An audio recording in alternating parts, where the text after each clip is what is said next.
Uh, the Institute of Chartered Accountant of India welcomes you to the global webinar titled COVID-19 Need for the Strategic Focus on the Sustainable Development Goals, Making the Planet a Better Place to Live. I think this is the right time to hold such a webinar, having the national and international personalities discussing the need for having a strategic focus on the Sustainable Development Goals, the 17 Sustainable Development Goals pronounced by the United Nations, having 169 targets. Understanding the importance of the subject, this year, the Institute of Chartered Accountant of India, under the able leadership of CA Atul Gupta ji and CA Nihar Jammuta ji, the President and Vice President of the Reporting Standard Board and Sustainability Reporting Standard Board, is undertaking this initiative, conducting this global webinar. Friends, the need for the Sustainable Development Goals has been felt by all of us in the recent time.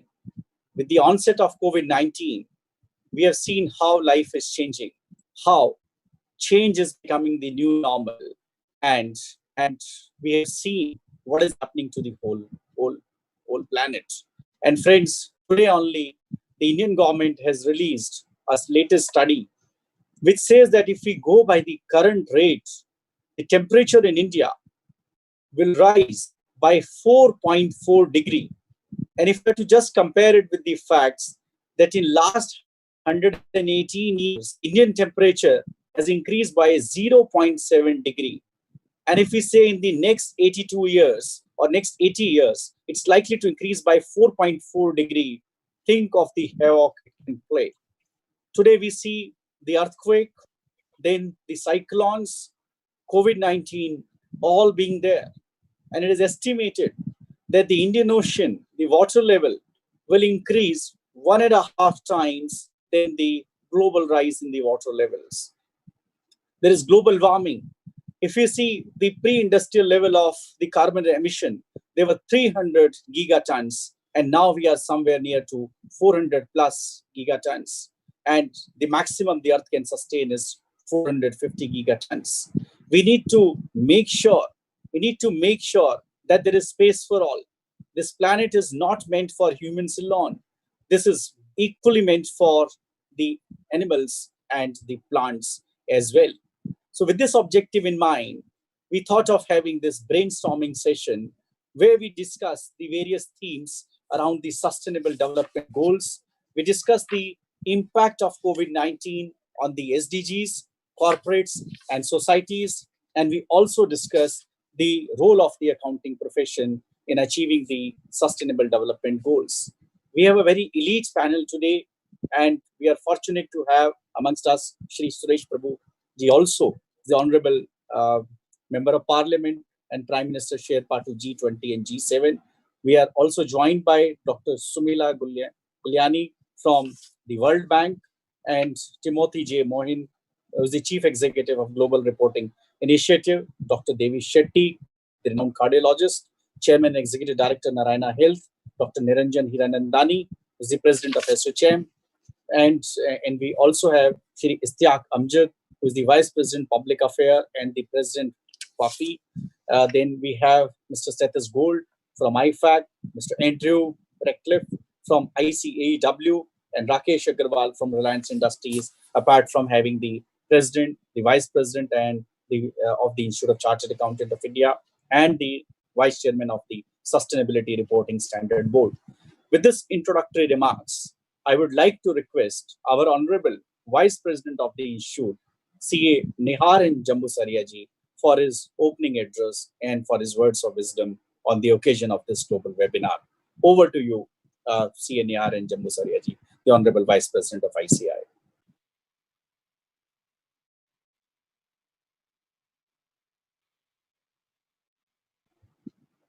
Vice President, sir, you are on mute. Yes. Thank you, Sanjeev ji. Good afternoon, everybody. Honorable President of the Institute, CA Atul ji. Honorable Member of Parliament, CA Suresh Prabhu ji.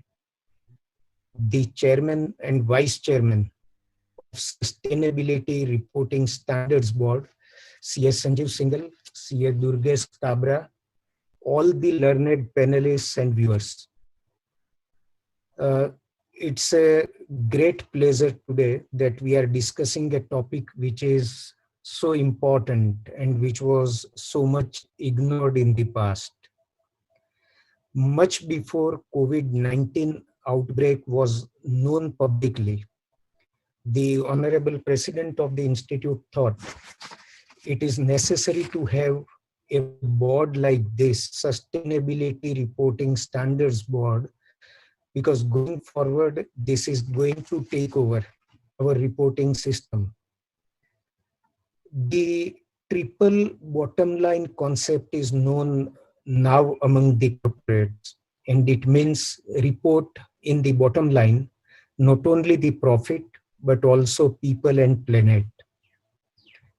Very recently, just last Thursday on 11th June, when Honorable Prime Minister was speaking at the 95th annual plenary session of the Indian Chamber of Commerce, based in Calcutta, he was speaking on a video conference. He himself highlighted the importance of reporting of triple bottom line. He was himself concerned more about people and planet. He said profits we will earn in the process of business. He also gave some examples of how we need to really save resources. He said these LED bulbs which were invented, they are saving thousands of crores of electricity. Waterways which we started using for transportation is also protecting environment. And we need to find out ways and means to ensure that we do not overconsume what Earth is capable of producing. A report shows that at present people consume the entire production of the Earth in a year by just 15th of August. For the balance of the year, people consume future resources and we create this burden on the future generations. We need to understand this, that if the pressure is so much that by 15th August, what the Earth is producing in the year is over, then how will we survive? Sanjeev ji mentioned about temperature going up. It is the direct result of overconsumption of resources. Friends, SEBI has come out with a requirement that all big companies in India, 1,000 in number, are required to report on BRR basis, that is business responsibility report. But it is not very encouraging to know that out of 1,000 companies, only 37 have started reporting on integrated, that is BRR. The balance companies are yet to come on board and report on BRR. I think time has come when not only big corporates, even people will have to take care of resources and understand that all these climate changes, water insecurity that we are facing, earthquakes which are taking place almost every week. We witnessed 3 earthquakes in Delhi. There is a report yesterday that 2 big earthquakes in Bhuj, Kutch area, and it is being repeated week after week. We had cyclones, we had floods in the recent past, and everyone should realize that probably even COVID-19 is a result of this overconsumption. We need to introspect and we need to make a study. And as chartered accountants, we are tasked with making sense of the past and provide insight into the future. Peter Becker, who is the chief executive of the World Business Council for Sustainable Development, made a very, very good statement. Accountants will save the world. And let us take this responsibility upon ourselves make sense of SRSD, which President has created this year, and make it a very active, proactive committee, and provide the world an example that India can lead even sustainability development goals of the UN and make wonders in the world. With these remarks, I again hand over back to the chairman of SRRSB. Thanks for the opportunity. Uh, Thanks very much, Honorable Vice President, sir. Sir, we are extremely privileged that Honorable C.S. Suresh Prabhuji is among us. I would request you to kindly introduce him and invite him for his theme address. Honorable Suresh Prabhuji is the member of parliament, and he headed number of committees ranging from coal and whatnot. We have heard him several times in the recent past, and it is our good fortune that he is available, particularly to speak on strategic topics like this, which are so much important for the entire world, not only India. Suresh Prabhuji is Sherpa to the Prime Minister on G7, G20, 10 countries, and is heading this mission for the country. So with this very brief introduction, because a long introduction of Suresh Prabhuji is not required for the community of chartered accountants. Everybody in India knows him, and we are privileged to have him.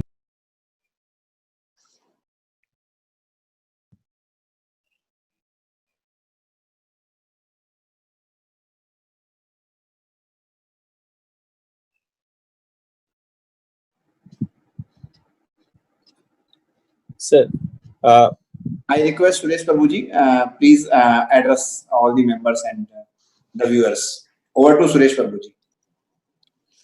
My dear friends and colleagues, the president, the vice president, the chairman of these committees, and all my fellow chartered accountants, and of course, all the distinguished guests who agreed to join this very laudable and noble initiative of the Institute of Chartered Accountants of India to discuss sustainability goals with the global community has kept to be accomplished in the next few years' time.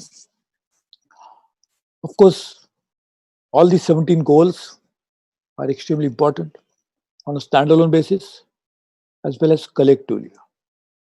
There are many United Nations organizations which are dealing with some of these subjects individually.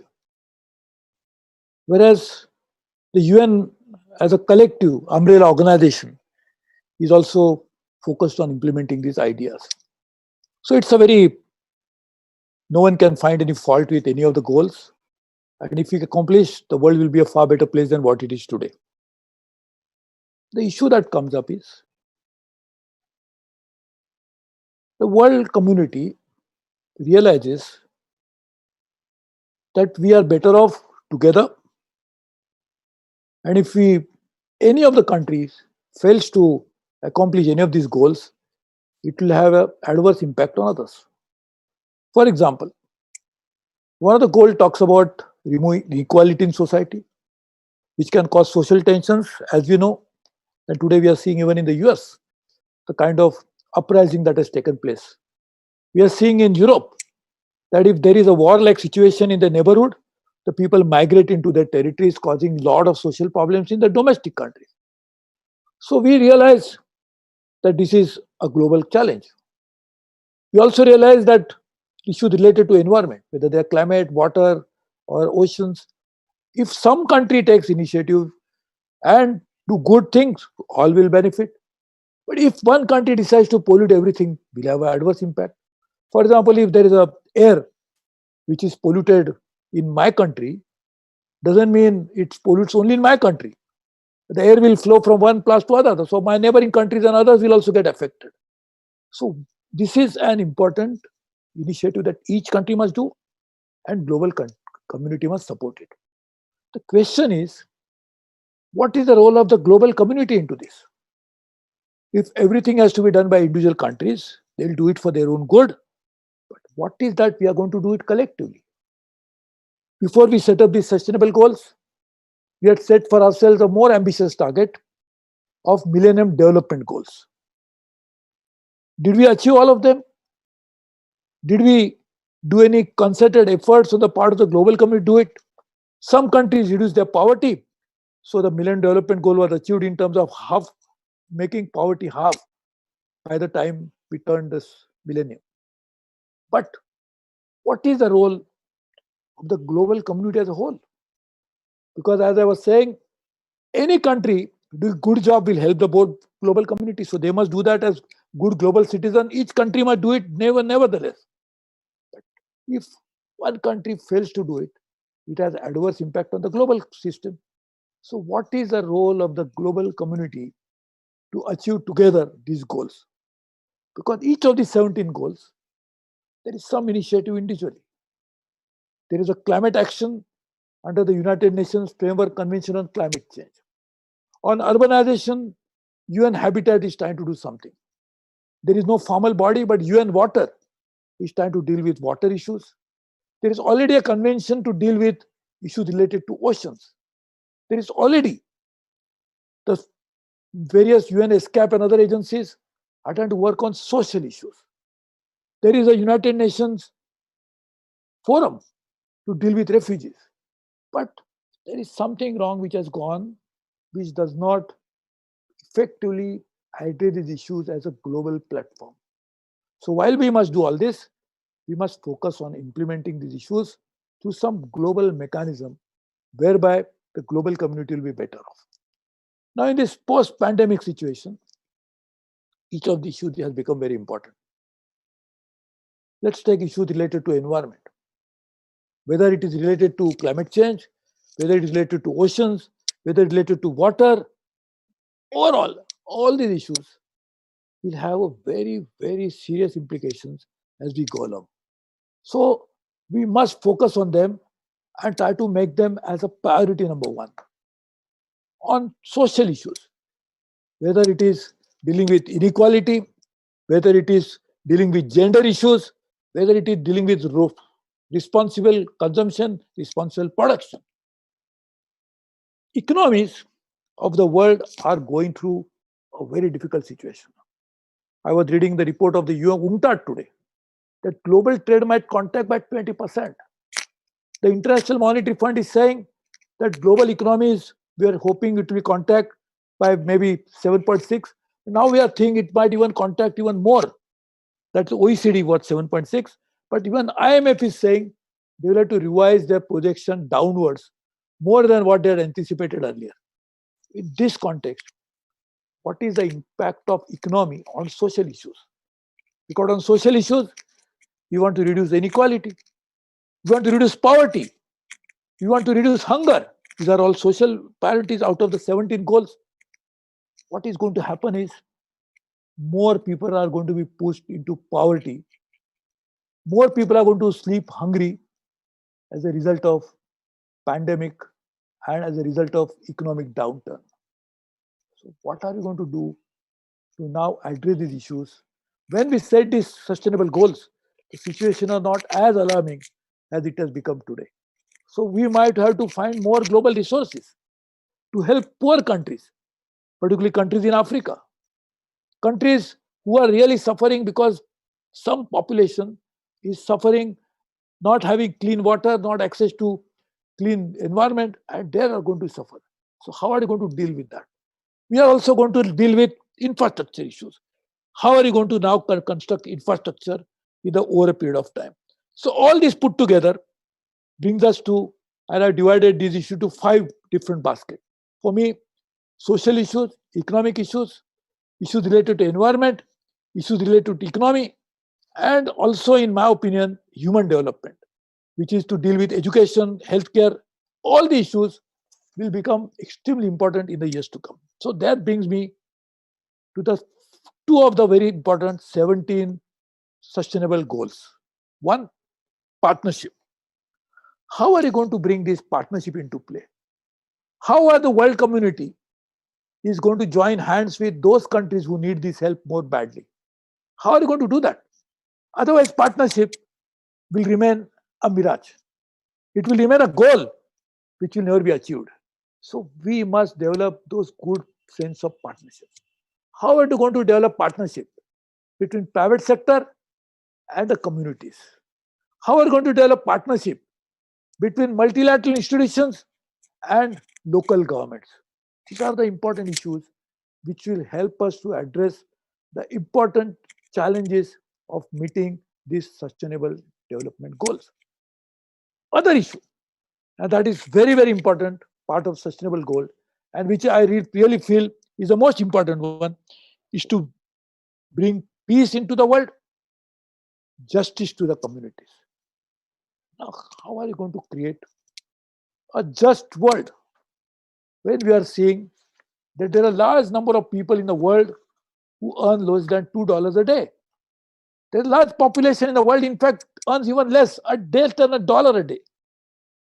Can you imagine the plight, how they must be living? In that context, how to expect the societies to be peaceful within themselves and globally? I remember a very famous saying of a great father of nation, Mahatma Gandhi. In fact, his 150th year, he just celebrated his 150th years of anniversary. He had said, which I keep repeating many times because that's something which should be a guiding principle for the world community as well. He said, can we ever sleep in peace when I know my neighbor is sleeping hungry? Can this be the guiding principle for bringing peace to achieve one of the 17 sustainable goals? That's to have peace and justice in the society. So peace can come only when we are satisfied the basic needs of people. We can satisfy the basic needs of people if we have a just society in the world. And a just society can happen only when we have fulfilled the basic amenities of the world, which are part of Millennium Development Goals. And now we have taken some good part of the development goals for making sustainable goals as a guiding principle for the global public policy. Absolutely correct. But now it's a time for action. The goal setting is a beginning, but the goal setting also requires a concrete action on the ground.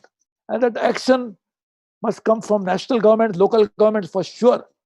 But what about those countries who also will suffer the adverse impact?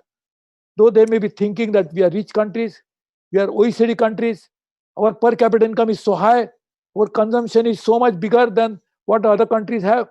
But can we have a just society if we do this? And I am coming to the first point I was saying, that you may think that I am completely free from all the problems. This pandemic has proved that we may be living far away. Our economic growth may be far, far superior to others. Our so-called social development, and therefore we are on a higher end of the United Nations Development Program, Human Development Indices. But when the pandemic came, none could be spared. It only means that we are all traveling in the same vehicle. We are in the same train. We are in the same aeroplane. We are in the same ship. So our fate is the fate of that vehicle, that train, that boat, or that aeroplane. So why not we make the lives of co-passengers better? Why not we work in a way that a peaceful and just society only will guarantee the good for everybody? Can that be the guiding principle for implementation? The goals were good, but goals were as good as they're implemented. So can we make this as a reality? And that brings me to the last point. As accountants, as chartered accountants, as the CPAs, as the auditors of the world, can they come together and actually evaluate the performance of individual countries in terms of achieving the individual goal, but also of a global community to help others to achieve those goals? The success will lie as partnership. We have mentioned partnership. What is meaning of partnership? The partnership means that we have to work in spirit of helping each other. In chartered accountants and in many professional firms, there are partnerships which does not go necessarily by the share of profit. Because they all realize that if my firm grows, my practice grows, even if I get a smaller share than others, I will also benefit from it. Can that spirit of partnership prevail in ensuring that we all achieve these global sustainable goals in a way that those who need the help the most will be helped by those who have the capacity to do it, who have the wherewithals of doing it, who have the tools of doing it, who have the resources of doing it. If then only this will become a reality.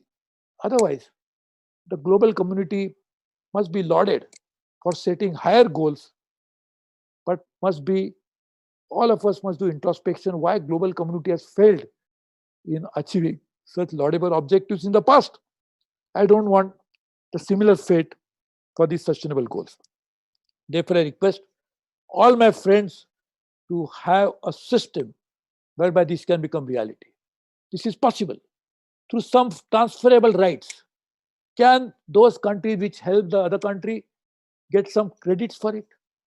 Can they benefit from, at least, if not monetarily, by saying that they achieved something and therefore they get some good laudatory points? Please develop such a system by global bodies of professionals like chartered accountants globally, by the CPS globally, and let us work together to achieve the most important part of a life is to have sustainable lifestyle. And therefore, these sustainable goals presupposes that we'll not have to compromise our lifestyle like we did now during pandemic. Why? Because some part of the world suffered from it, rest of the world got infected by it. So let us first start with a process that all of us are together in fighting this, because all of us suffer together. Why not all of us enjoy it together? So all the best to you. I really appreciate this opportunity because I am also a professional like my other professional brothers and sisters who are here. And I'm proud to be a chartered accountant because I feel my education, my training, my qualification as a chartered accountant has given me an opportunity to look at some of these cross-sectional issues in a much better way. Because there are 17 goals, but they are linked to one another. It's like one system which operates in different departments, but corporate entity is the same. I think this is what we are all. Let's work together. Let me congratulate my professional body, my alma mater, for taking the initiative to work on such an important global issue and thinking at it from a professional angle. So let me offer you my best wishes. Let me look forward to a success to these development goals. Thank you very much. All the best. Thank you very much, sir. We take your message, and I agree that everybody is sailing in the same boat as of now across the globe. And your emphasis on the partnership and peace and justice is also well taken. I would request the Honorable President C. Atul Kumar Gupta ji to convey our gratitude to say Suresh Prabhuji and also give his presidential address. Thank you, Sanjeev Bhai, and thank you very much, sir, Suresh Prabhu sir, for giving a special address on this occasion when the ICAI is organizing this webinar on the Sustainable Development Goals and the way forward. Your thoughts are always very important, and I will say the out-of-box, new, innovative, creative thinkings are there. And I believe that with your word of wisdom, certainly everybody will be feeling benefited. And the way forward you have shared with all of us will be useful for the taking the new initiative by the ICAI.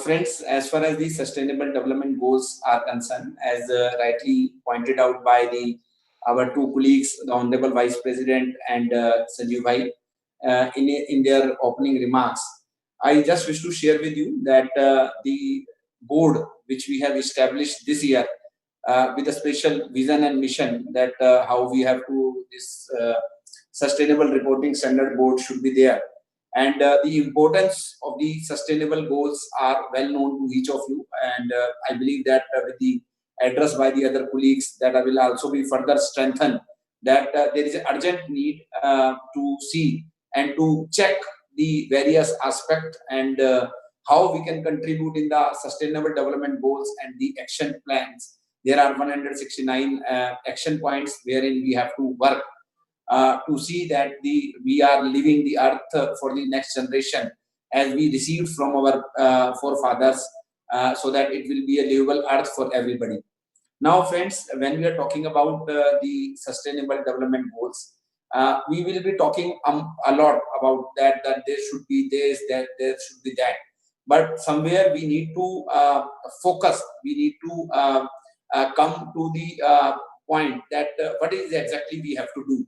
So, just to share with you few thoughts that what is exactly is required at the Sustainable Development Goals, and even by Sanjeev Bhai, that is Sustainable Reporting Standard Board. So, friends, we need to just to share with you that when we are trying to achieve the Sustainable Development Goals or its action plan, we need to develop certain reporting indicators. Now, I just share with you the few reporting indicators which I believe that will be required in the times to come. Develop the metrics, develop in the accounting standard. Say, for example, we need to develop the climate-related financial disclosures. That okay, a company which is doing a manufacturing or providing any kind of activity, how they are creating that kind of a situation that there will be an impact on the climate. Same way, we have to see that in case we have to, for example, we have to have the reports, the indicator, then the sustainable use of water. So how the company is using the groundwater, how the company is using the other resources from the earth, and how they are making them sustainable. Same way, how they are doing the waste management, how the greenhouse emissions are being there from all these companies, how their production activity, the manufacturing activities are depleting the ozone layer. For example, the how they are using the substance and the chemicals which are depleting the ozone layer, and then that how the use of energy by the manufacturing company. So, say for example, there is an aluminum manufacturing company, and they are using the thermal energy, or they are using the renewable energy. So, somewhere something that we require the indicators that every company which is doing some kind of activity or manufacturing or production, not only they are giving the financial data, but also they are giving the non-financial data in terms of all these indicators. Just to share with you example, once again, reiterate my point once again, that in case some company is manufacturing something and they are using the more of the thermal resources or more of the chemicals which will deplete the ozone layer, then something required to be reported by the company, and accordingly the action plan is required to make our earth sustainable so that they can use the resources for the making the earth and the overall ecosystem more sustainable. Now, friends, when we are saying all this, what we were trying to develop and what I suggested Sanjeev Bhai on the day when he joined as a chairman of this board, that we need to, in collaboration with the global players, global agencies, we need to develop some kind of a indicator, some kind of a reporting requirements that every company has to report in the pre-designed formatted, pre-formats, pre-indicator, pre-decided formats as an indicator.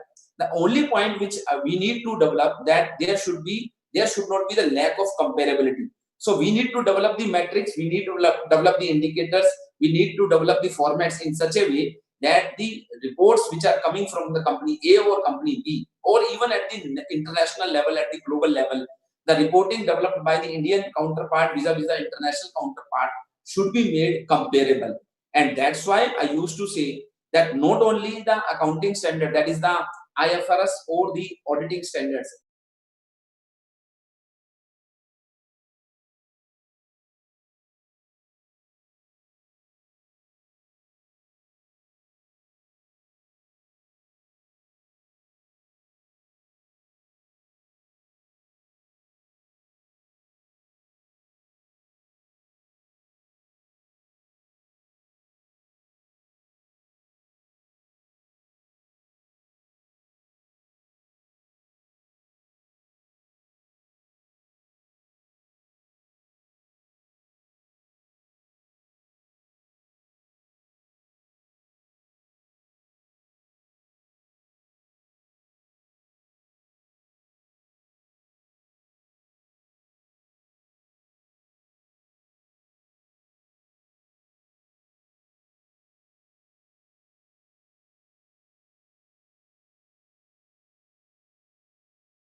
quality. There was a significant improvement in the air quality in various cities in India.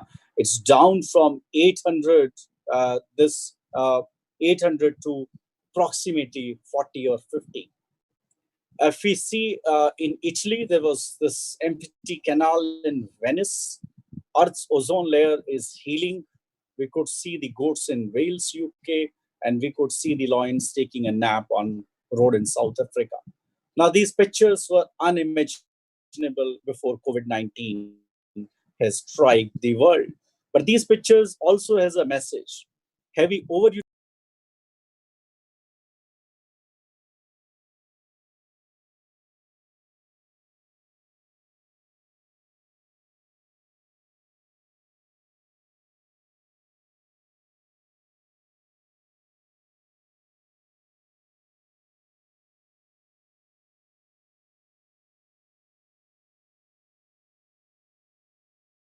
percent, the world could see the carbon emissions down by 1 billion tons globally. And in India, we could see the air and water pollutions across the country significantly dropped. The air quality index in Delhi came down to 30, 40, whereas 30 to 40, whereas usually it's been 400 plus in November and in the range of 180 to 200 during late March and early April 15. We have seen a 22% reduction in PM 2.5 on day one of lockdown in India. And the Ganga looked blue at the Rishikesh, and its water were fit for bathing and supporting the aquatic life, with at least a 50% improvement in the dissolved oxygen and a 500 less TDS and a reduction in the biological oxygen demand. But there are stark looming realities. We have seen the increased use of water in the available regions, and whereas the water scarce region are having an increased pandemic risk because this pandemic requires frequent washing of the hands and the other things. So obviously, this pandemic will impact the water crisis globally. And a flip side has been that the plastic pollution is increasing because the PPE kits, which are seen as a defense against COVID, are made of plastic. The recycling is decreasing, and we have seen the GDP is falling across the globe. Some people say there will be a U-shaped recovery, or it could be a V-shaped recovery, or there may never be a recovery, which is an L-shaped recovery, or a seesaw-shaped recovery. So while the recovery could be U-shaped or seesaw-shaped, but definitely coming back to the normal is going to take time. And we have seen access to the primary healthcare is being strained, and the cracks in the healthcare supply chains have come to the light.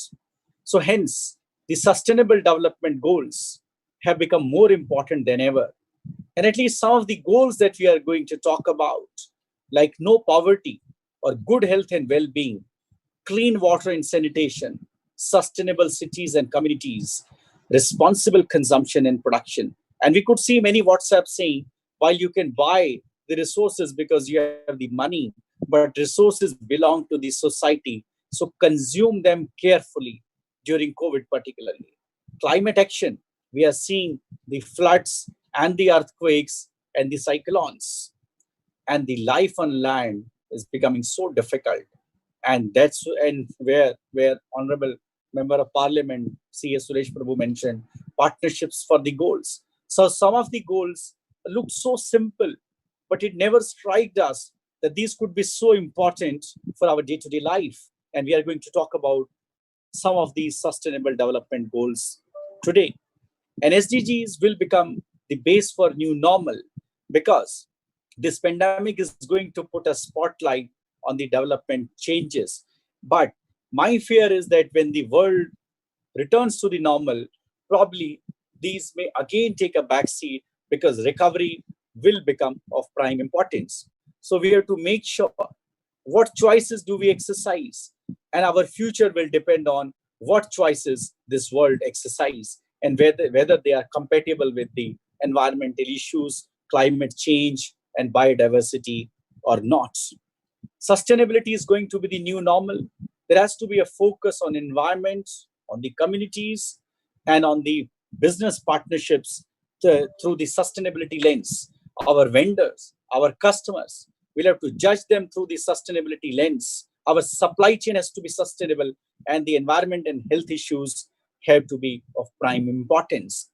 And what the company should talk about is the long-term value, which comprises financial values, environmental values, and the social values. And we should talk of the triple bottom line of profit, planet, and people, or ESG, environment, society, and governance. So we should focus on what should we do now, what should we do next, and what should we do beyond. Obviously, now is handling the emergency situation and stabilizing the situation. But the next is within the few months, we have to settle the urgent issues and relaunch the world. And in the next 2 to 3 years, which is beyond, we have to imagine the post-COVID world and we have to prepare for it because it's not going to be the same. So there is an opportunity to reset the economy on a more environment-friendly path and transition towards ESG as the core business model. And we have to build leadership in the rising significance of measuring, monitoring, and reporting. So the non-financial reporting has to be in focus, and the materiality on the non-financial reporting also needs to be seen. And I call it as we need to focus on double materiality and the long-term value. Double materiality. So what I mean by double materiality means when an organization reports, it has to report the impact of climate and sustainability on its operation and impact of company on the climate and sustainability. So let us talk about financial materiality as well as environmental and social materiality. Only then we will be able to have a larger picture. And I tried making a new profitability statement, taking a clue from the discussion on the World Environment Day. The profitability statement which we see today is profit as per statement of profit and loss. Let us say it is 100. Now, can we add the next 3 lines to it? Add the value of the carbon credits generated. Say it is 50. Less the value of setting off the carbon emission or the opportunity cost of using the natural resources by the company. Say it comes to 90. Can we say that the real profit is 60? Or maybe it is 160, depending upon how sustainable the operations of the company are. So these are some of the issues which we are going to talk about. And at the Institute of Chartered Accountant of India, we would now like to discuss some of these issues with our esteemed panelists. And I have the pleasure of introducing Dr. Sumila Gulyani, who is the program leader for the Sustainable Development in India for the World Bank. He is currently the program leader for infrastructure and sustainable development in India. In this role, she coordinates the bank's work in 7 practice areas: water, energy, transport, environment, agriculture, urban and social development, that together have an impressive investment portfolio of $21 billion in 75 projects. So we welcome you, Dr. Sumila, and we would like your thoughts on the role of World Bank in the sustainable development and what India needs to do as per you to achieve the sustainable development goals. And thank you for taking out time. And over to you, Dr. Sumila. Thank you. Good evening, good morning, good afternoon to all our participants. It's a real pleasure and a privilege to join you in this very important forum on sustainable development and the role of chartered accountants in helping us get beyond, just as Dr. Singhal said, a monetary profit line, but to incorporate environmental profits and losses as well, and include sustainability in the way we think about profit, loss, and the way we operate. I was thinking that it's a very large topic, sustainable development, and the World Bank's twin goals. We are a development bank, and we have twin goals. The first one is eliminating extreme poverty, and the second one is supporting shared prosperity, with a special emphasis on the bottom 40% of the population in any given country. And to achieve this goal, you actually have to work across all of the 17 SDGs that are, part of the program that the UN has formulated in 2016, 2017. So we work across all of them. But what I thought I might do is just maybe bring a World Bank lens to how we think about sustainability, and just give you a couple of examples of the challenges and how the bank is thinking about supporting them. So if I'm just going to turn on a presentation, if that's okay, just a second. Let's see, just 1 minute.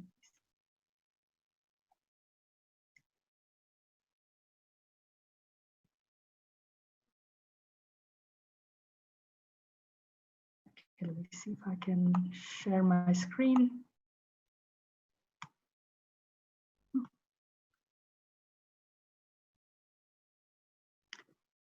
Can you see the presentation?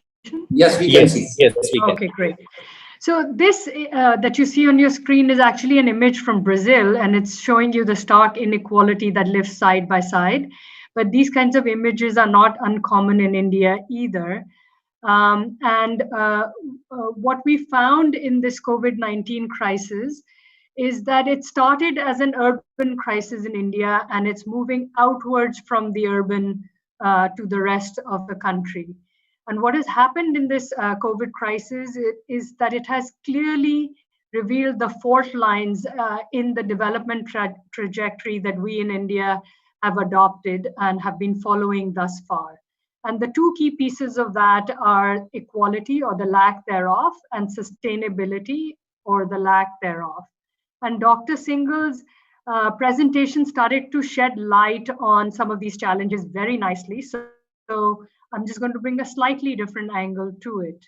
The first thing I'd like to do is that livability and sustainability are deeply connected, and they are areas of action in the kind of work we do in the World Bank.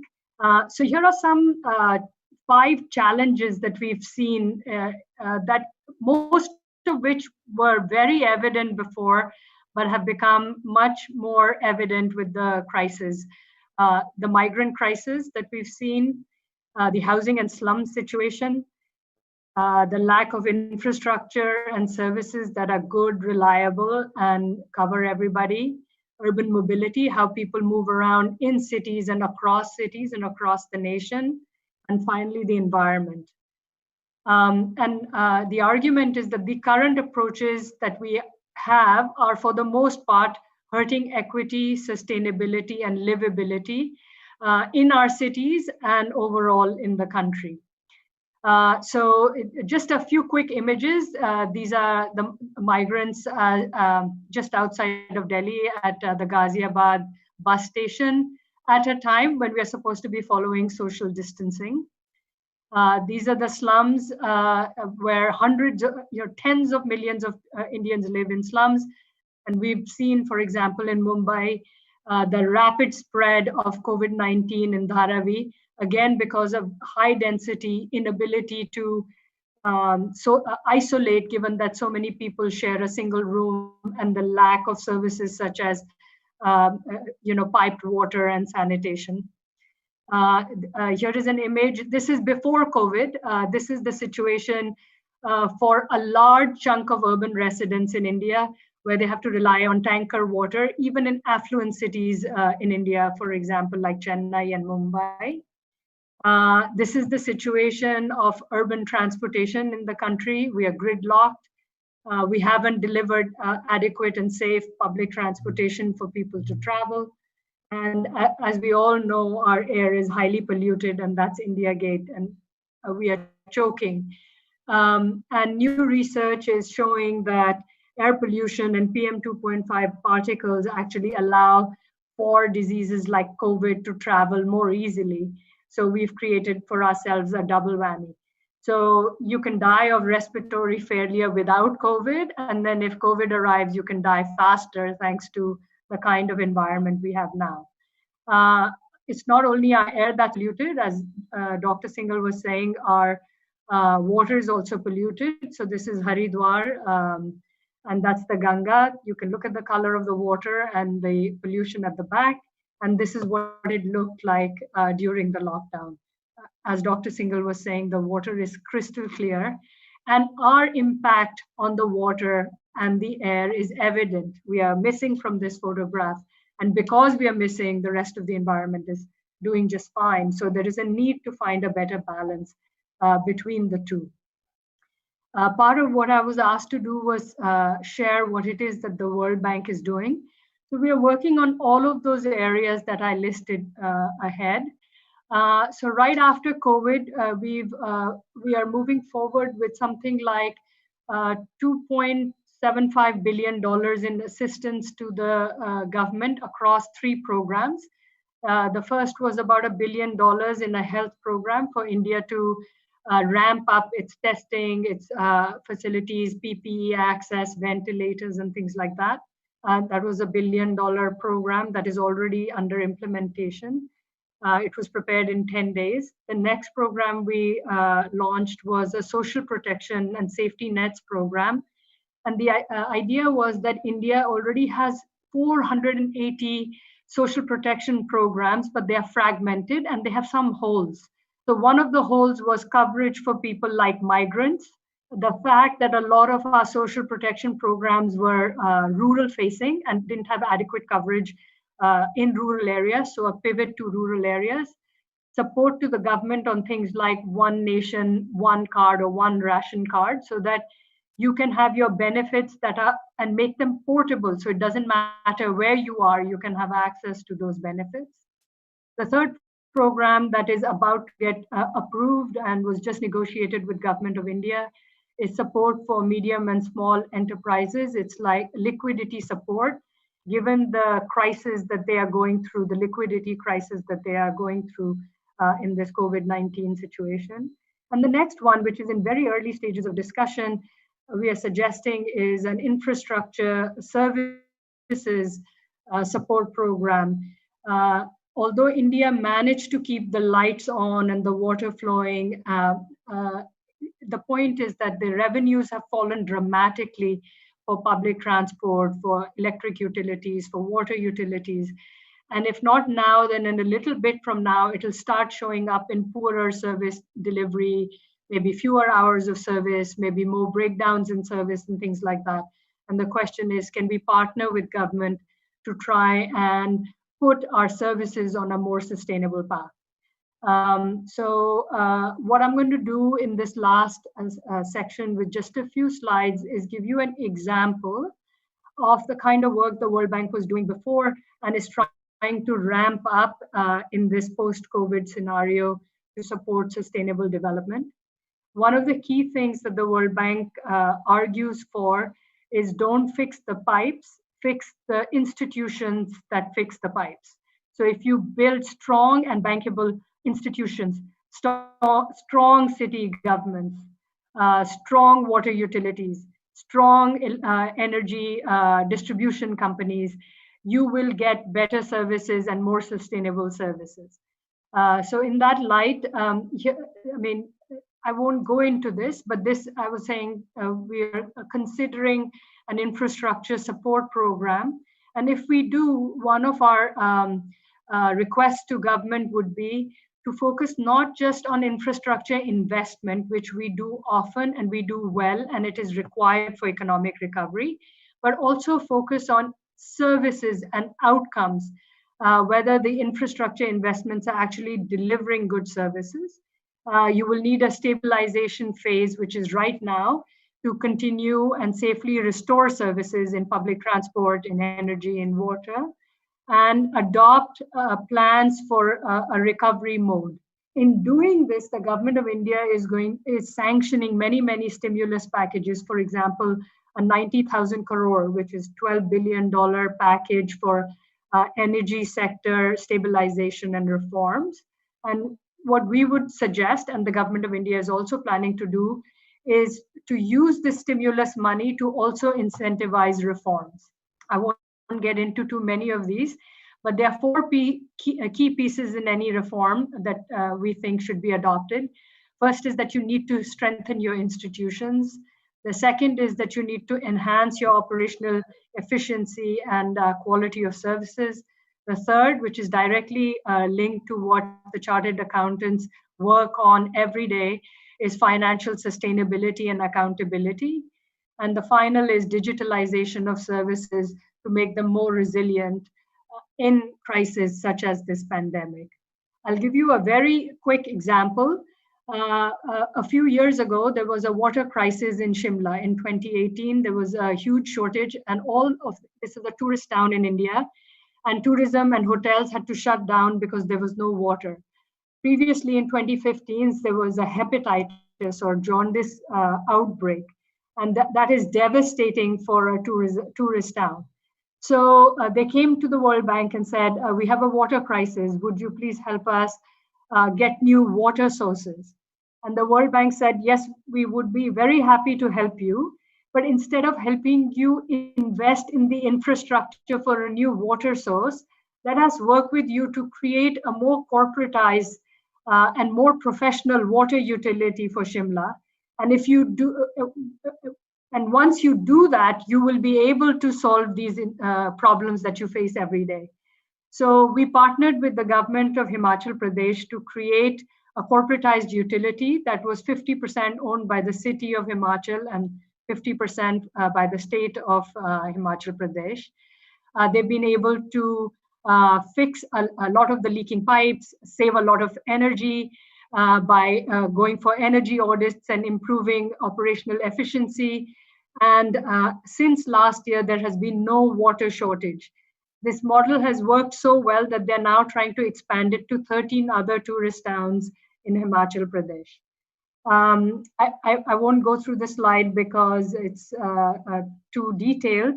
But what the key, this is the last slide. The key point that I want to leave you with is in the example of this service delivery institution, we are suggesting that it's really important to create bankable institutions that will allow you to deliver livable, vibrant, and sustainable cities and a vibrant and sustainable India.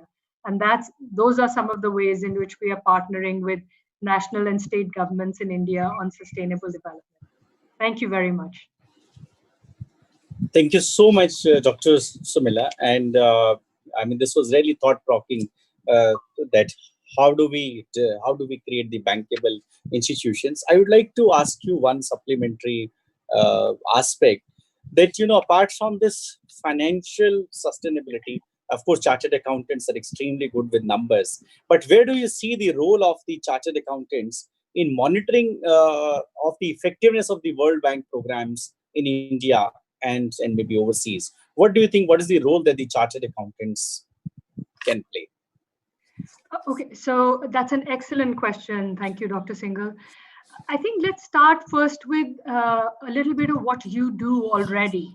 So you already look at the finances and accounts of companies and institutions and agencies. What we are suggesting, for example, in service delivery agencies, water utilities, discoms, and all of that, you work to make their accounts available. First of all, I mean, so what we are suggesting to all of these service providers is that as a key step for reform, they make their annual reports and finances available annually, and they do audits on an annual basis.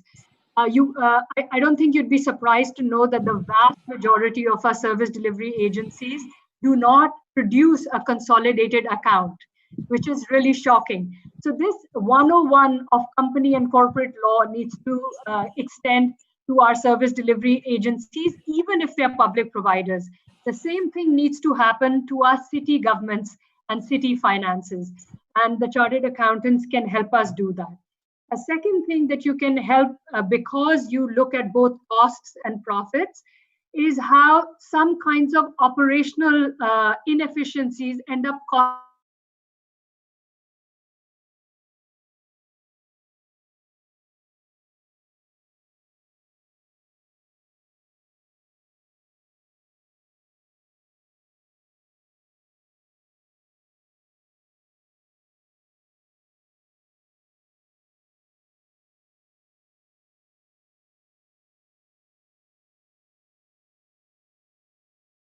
financially and environmentally win-win, and you can certainly help us with that. And the second, as you yourself proposed, if you started to account for your carbon footprint, whether it's a public sector agency or a private company, and slowly started shifting the thinking around that a dollar earned in profit is less valuable if you spend 60 cents on carbon, but it's much better if you spend 40 cents on carbon. So your net profit, if more companies started to look at net profit in a slightly different way than as pure money profits, that would be a huge step forward. And you can certainly help the world in that way. I'll stop there. Thank you very much. Thank you very much, Dr. Sumila. And we'll be keenly looking forward to be working with you in the Institute of Chartered Accountant of India on some of the things which can mutually benefit the whole world, and at least India to start with, because you are the program leader for sustainable development in India. So thank you so much for your time, and I would invite you to remain on the entire program, and now we will move to our first panel for the day after this theme presentation, and this is the impact of COVID-19 on the Sustainable Development Goals 2030, corporates and society.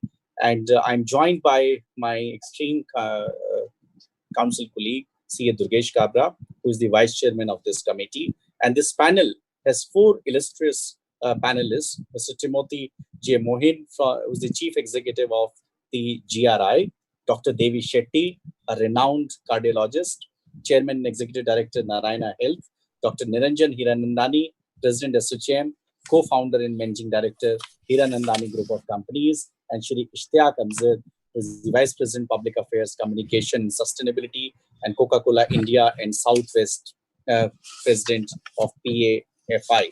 So I would like to start with Mr. Timothy Mohin. He's the chief executive of GRI, and GRI is the developer of the world's most widely used sustainability reporting standards. He's a veteran in the field of corporate sustainability reporting. He's also responsible for driving GRI's mission to empower decisions that create social, environmental, and economic benefits for everyone. I welcome you, Tim, and I would like you to, the structure of the panel will be that we will be requesting all the panelists to speak for about 10 minutes on the theme that we are discussing, and then there'll be a few questions which we would like to take up with each of the panelists. So I would, first of all, I thank all the panelists for taking out time. So my first request is to Tim.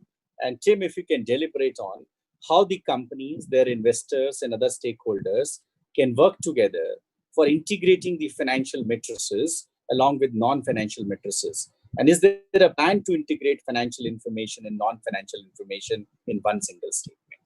Thank you, Tim. Yes, and thank you. I did want to thank ICAI for bringing us all together today. I'd like to thank my fellow panelists, and a big thanks for everyone who's participating and taking time out for this discussion during this difficult time. You know, accountants really do have a major role to play as we go forward, because, you know, the old saying is you manage what you measure, and that is what GRI, the Global Reporting Initiative, is all about. For many, many years now, GRI has been the disclosure standard used by the majority of companies in the world, including India, where companies disclose their environmental, social, and governance information. So I was going to cover today sort of how that is going on during the COVID times, but also specifically address the question about integration of this information into financial disclosure. Before I get into that, I just want to highlight that before joining GRI, I've been here about 3.5 years now. I was in the private sector working with 3 different companies. And so I want to address the topic sort of from both sides, as the standard setter as well as the person who has to disclose the information.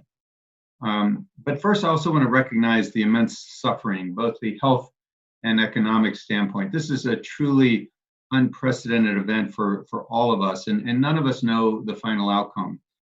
For those of us lucky enough to be able to work remotely, I think we should take stock of where we are, because not so many people have it so well. So I have been speaking to many of our GRI community members, many of them in India as well. And one of the headlines or take-home messages is we have not seen any drop off in interest in disclosure of environmental, social, and governance information. In fact, it's the opposite. Most of our network is saying that this disclosure is even more important now during the pandemic. And why is that? It's because these so-called non-financial disclosures actually can have major financial implications. And one of the reasons for this is a pandemic like we're going through now is actually a very predictable event. We've seen it with SARS and MERS and Ebola. And the companies that had robust and transparent processes to assess their risks, they had plans for the scenario and they were most prepared. And now they are reaping the benefits. We are seeing that companies who considered these ESG factors have beat the market averages by 4.5 to 9.5% through April of 2020. Some recent research by Morningstar showed that the investments in the first quarter of this year into ESG funds are more than double what they were last year. So again, the pandemic has only highlighted the value of companies paying attention to these issues. We have a stakeholder council, and one of the quotes from a member of that council I think is quite instructive here, because we think of sustainability reporting as kind of an extra. But our stakeholder council member said sustainability reporting actually prepares companies to evaluate risks and resilience. And if a company has a good risk management approach, it has the possibility to be future-proof. So another question is, did the organizations that integrated SDGs into their strategy before COVID-19, were they doing better? Well, we've seen quite a difference here. I think that about 3/4 of the companies are now mentioning SDGs, but only about 34% of those are including them with their business strategy. So we are seeing, though, that more and more of these are creeping into the CEO statement or the chairman's statement. It's an indication that the Sustainable Development Goals are moving to the top of the executive agenda. And this is great, but there is also much more work to be done. GRI has several publications that we've done in combination with the UN Global Compact about mapping your current activities to the Sustainable Development Goals, doing analysis. The analysis shows of the actions that companies can take for each of the goals and the 169 targets that have been mentioned before. And then finally, a practical guide of how to put this all together into a corporate program. The guide advocates principled prioritization because we know that we have to do more than mapping. Many companies are just mapping what they're doing already to the existing activities. But what we're saying is you have to prioritize the 17 goals and the 169 targets to find what's most relevant for your company. And then looking up and down the value chain, incorporate those into your systems and processes.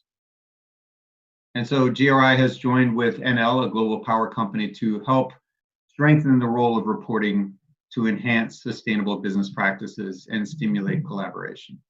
And what we're seeing across the world right now is that when companies do a good job on this, and when I say do a good job on this, it's not only mapping, prioritizing, incorporating into the systems, and finally reporting, but to integrate this into their mainstream financial disclosures.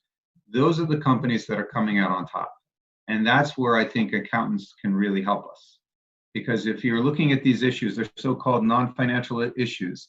The pandemic has showed us that non-financial issues in a heartbeat can become major risks to companies. And so the companies that are looking at these risks, incorporating them into business strategy, providing them in an integrated report are the companies that will come out on top. Just a couple of more comments. We have gotten a lot of questions about whether or not we need new disclosures now that there has been a pandemic. And the short answer to this is no.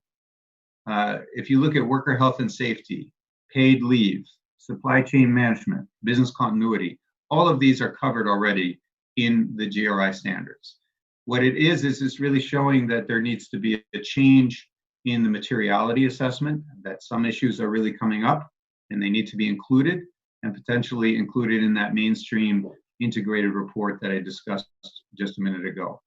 We are seeing, though, that many companies are reacting to the crisis by issuing supplemental reports. I mean, let's face it, 2019 looks very, very distant now. It looks nothing like 2020. And so companies are actually issuing supplemental reports. Some are issuing CEO statements about how they are dealing with the pandemic and what they are doing to address the concerns of employees and supply chain. But and this is really important, what we are finding is that all of our community members across the world are maintaining their prior commitments to sustainability.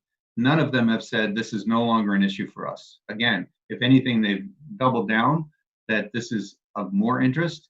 And if they had a commitment before to climate change or some other issue, they have maintained those commitments.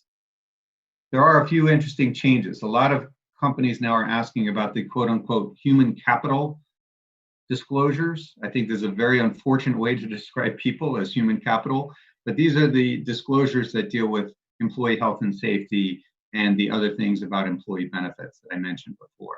And recently, GRI, working with the Robert Wood Johnson Foundation, issued a report called the Culture of Health for Business, freely available on our website, which could be helpful as companies try to re-examine all of these programs and reshape their materiality and prioritize the right issues.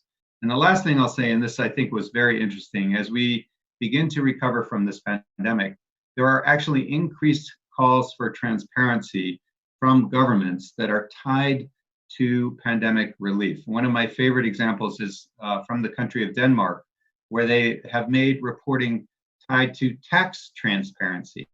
And so it's a prerequisite to get relief benefits to show your country by country tax payments, because they want to know if a company has paid its fair share in taxes before handing them a taxpayer funded bailout, which is pretty wise policy in my book. Thank you very much. I look forward to the questions today. Thank you very much, Tim. This was really interesting to know that 3/4 companies are using the word SDG, but maybe only a quarter or 1/3 are actually focusing in terms of the business strategies. We'll come back to you on the questions once we have listened to all the panelists. Now it's an extreme pleasure to introduce Dr. Devi Prasad Shetty, who's the chairman, Narayan Vidyalaya Limited. Doctors have been my best friends, and Dr. Devi Shetty, I myself worked at several hospitals in India in the capacity of a finance professional. I worked with Fortis, I have worked with Max, and also worked with Jubilant Life Sciences. And Dr. Devi Shetty, my dear members, has been a Padma Shri, a Padma Bhushan, and a recipient of many awards like Dr. B.C. Roy National Award, Entrepreneur of the Year Award, Outstanding Social Entrepreneurship Award by ICAI, and many others.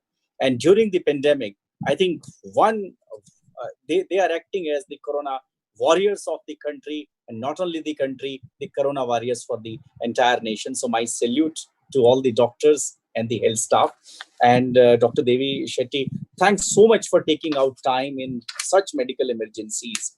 And we would like to know from you to start with that what new, and you know, then at the end we'll come back to you with the questions that what new strategies should be included in public health policies to make the Indian health system resilient to COVID-19 pandemic-like situation, and you know what could be done to ensure achievement of one of the Sustainable Development Goal SDG 3 of good health and well-being for all. Thanks, and over to you, Dr. Devi Shetty. Thank you so much. Thanks a lot for the opportunity. First of all, I would like to compliment the Government of India for launching the lockdown at a very early stage and extending it further. And that gave us sufficient time to prepare our country to face the onslaught of COVID-19. Why lockdown was important? Why extension of the lockdown was important? When COVID-19 patients started entering the hospital, we had only 3 companies making PPEs, and we hardly had PPEs available for even few of the hospitals. there are only about 35,000 or 40,000 ventilators in the country. 1.5 months of lockdown, we have companies which can produce over 1,000 ventilators a day in India today. And we have enough PPEs to supply to the requirement of the whole world if required. All this happened by the tremendous entrepreneurship of our entrepreneurial spirit of the country, as well as the way the government proactively took right steps in bringing the industry to the forefront.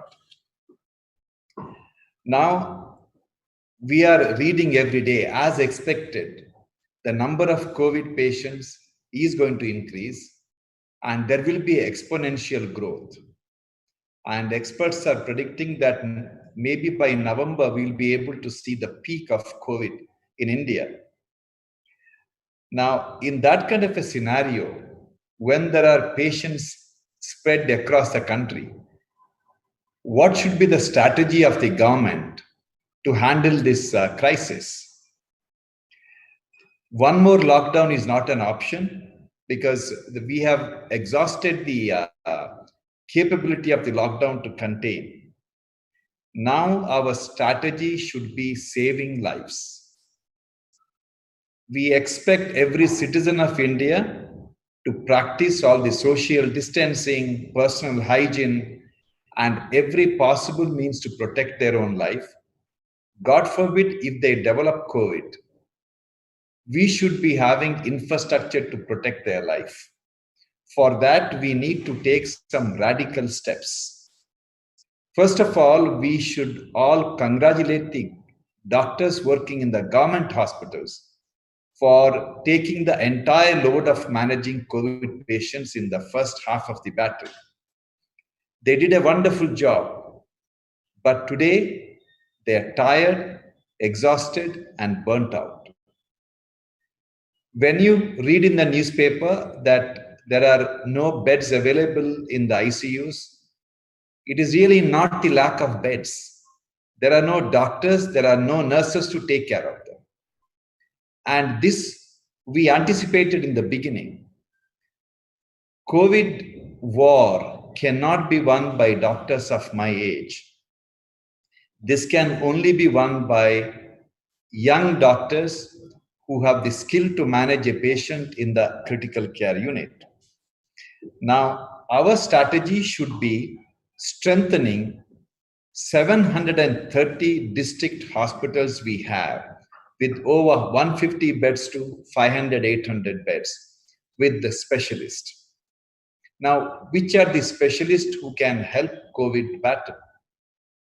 A gynecologist may be a specialist, but he or she will not have the expertise to manage a patient with COVID in the ICU. We need to have specialists who can ventilate a patient. Like we heard for a month debate about country having 30,000 ventilator or 40,000 ventilator, and the need is few lakh. But we never discussed about where are the people, medical specialists, who can connect the COVID patient to the ventilator. They are called anesthesiologists. There are 40,000 anesthesiologists in the country. Half of them are past the age of 45, 50. They will not come near the COVID patients. So you're left with about 20,000 for a country of 1.3 billion people. So we need to look at innovative means of getting doctors to the system. Now, conservatively, we need at least 50,000 to 1 lakh young doctors to come to the forefront to fight the battle.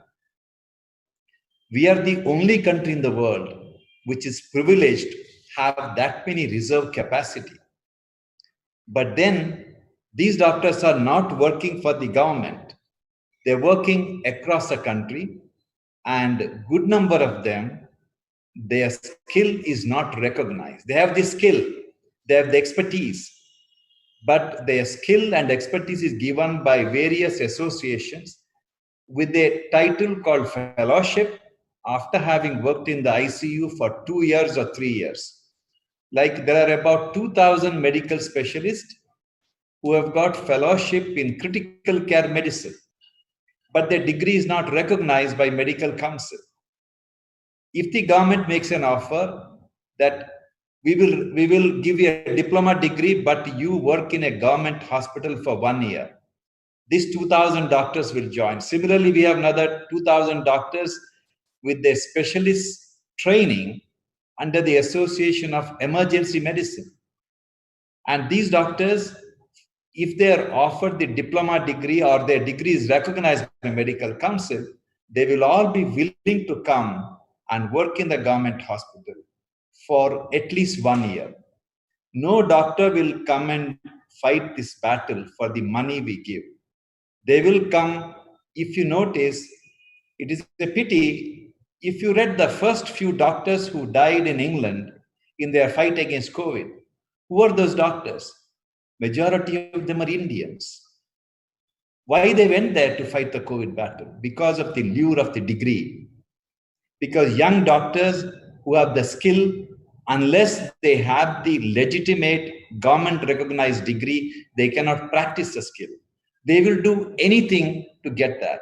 And this is the time for us to take advantage of that and bring them to the fold. There are a few thousand doctors who got their degree certificate from Russia, China, and all over the place. Good number of them have come back, worked in the ICU as physician assistants. If we say that their degree is recognized, if they work in the government hospital, we get few thousand doctors. So we now have to really look at innovative means of getting these doctors who are trained, who have the expertise, but their degree is not recognized. So if we can get them, then we will be able to strengthen our public hospitals in districts. Why public hospital districts? Because according to the government data, the shortage of medical specialists in public hospital in district is about 80%. 80% is the shortage. With that kind of a shortage, how are we going to manage this flooding of the COVID patients in those hospitals? But we have a hope because we believe that fortunately we have got another 500 medical college hospitals with over 500,000 beds. And these hospitals are ideal for managing COVID patients. And there are a large number of postgraduate students who can manage these COVID patients. So we have relatively good infrastructure, but we all have to make use all of them together in a uniform, organized manner. If we can do that, believe me, we can emerge as the winners.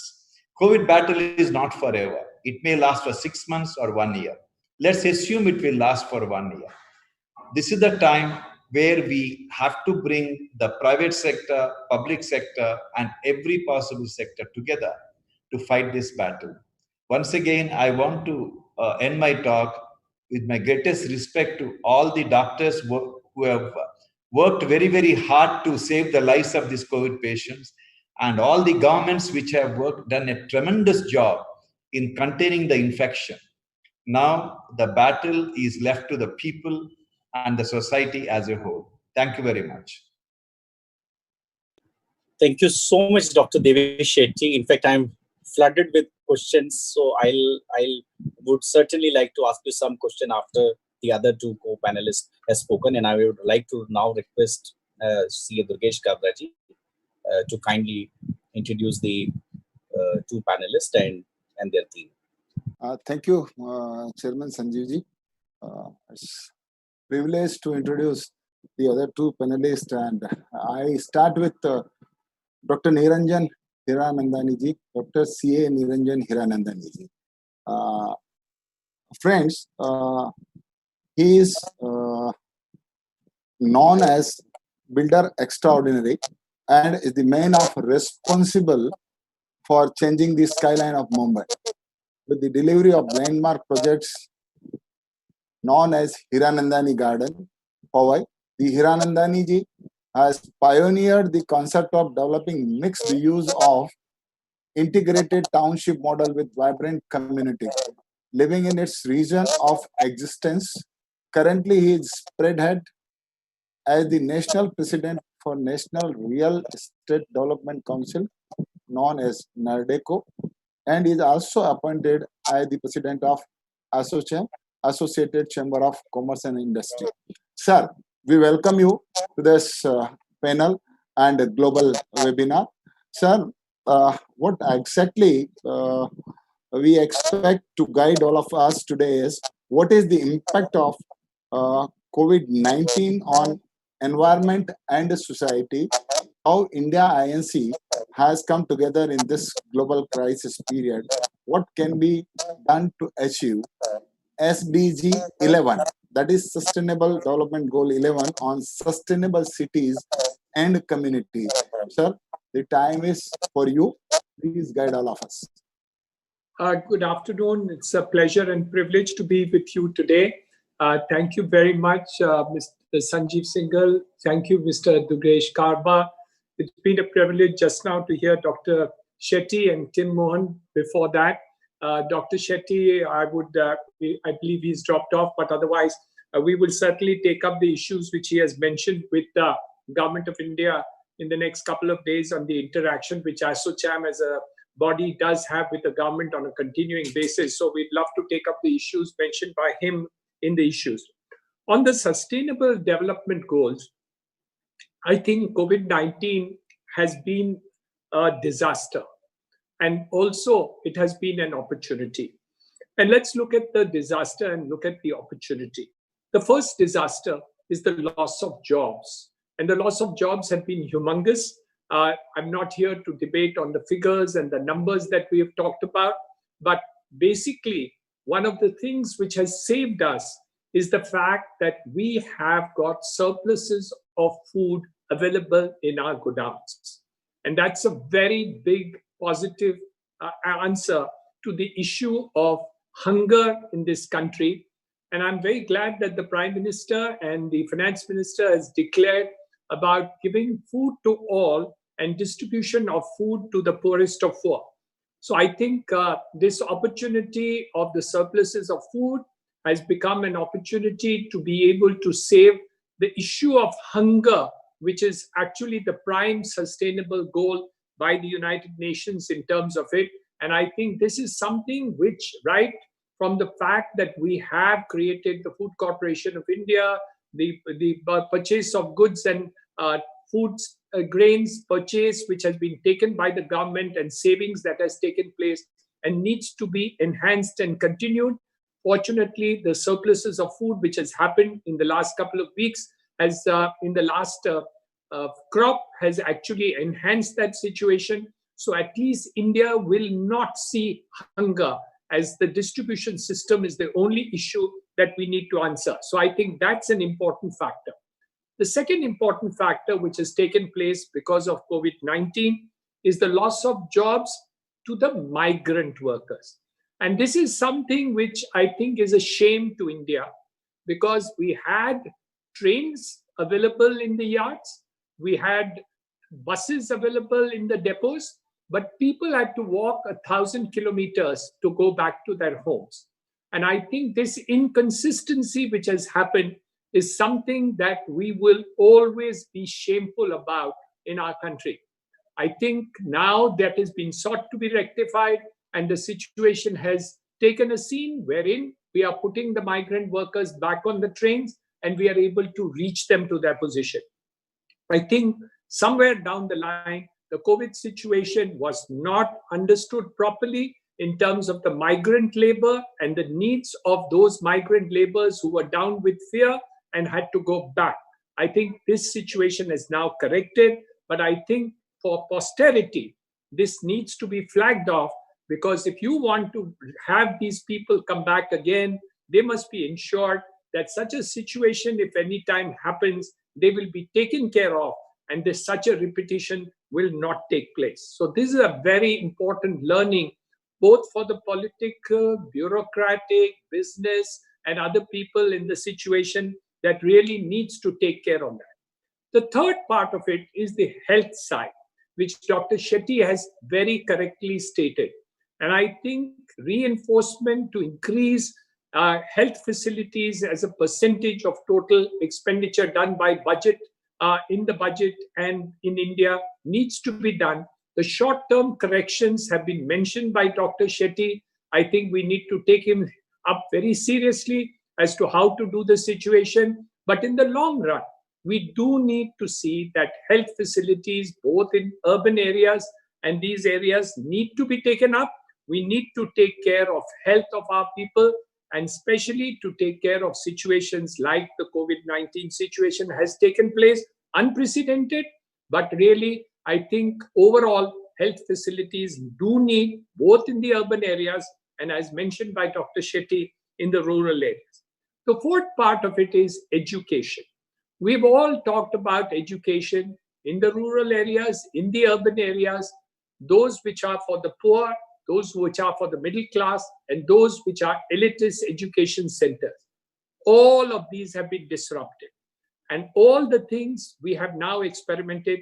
I'm now on the board of 17 colleges in Bombay, 6 schools in Mumbai, and all these today are put on online education.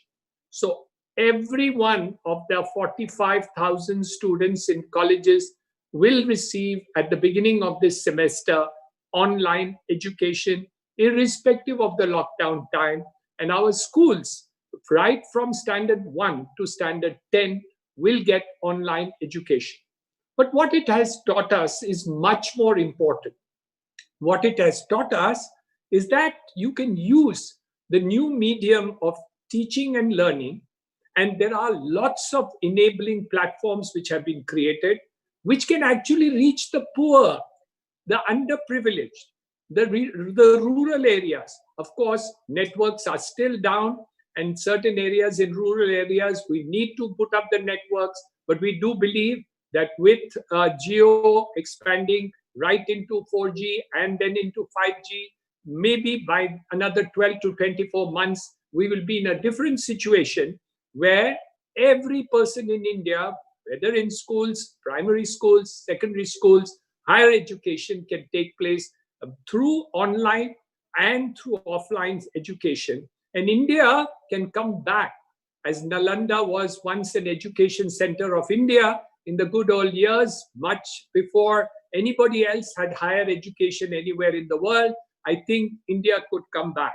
So we could see this COVID situation as an opportunity to have continuing education through online media, and we have learned of this situation.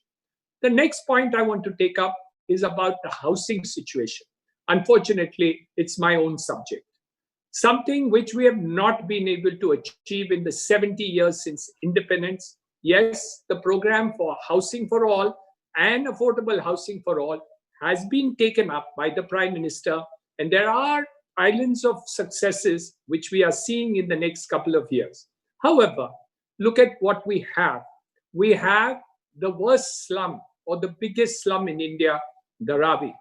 All this needs to be redone. The best part is that the Prime Minister, Finance Minister have announced that they are going to provide special schemes to come in for the purposes of housing of these millions of migrant workers. And I think it's about time where these housing schemes are taken up seriously in a short period of time. I don't want to wait for the rest of my life to see this not happen. I think seriously, governments, politicians, bureaucrats need to take up these issues in a very serious manner. The last one which I want to take up is the issue of what the Prime Minister has talked about, being Atmanirbhar.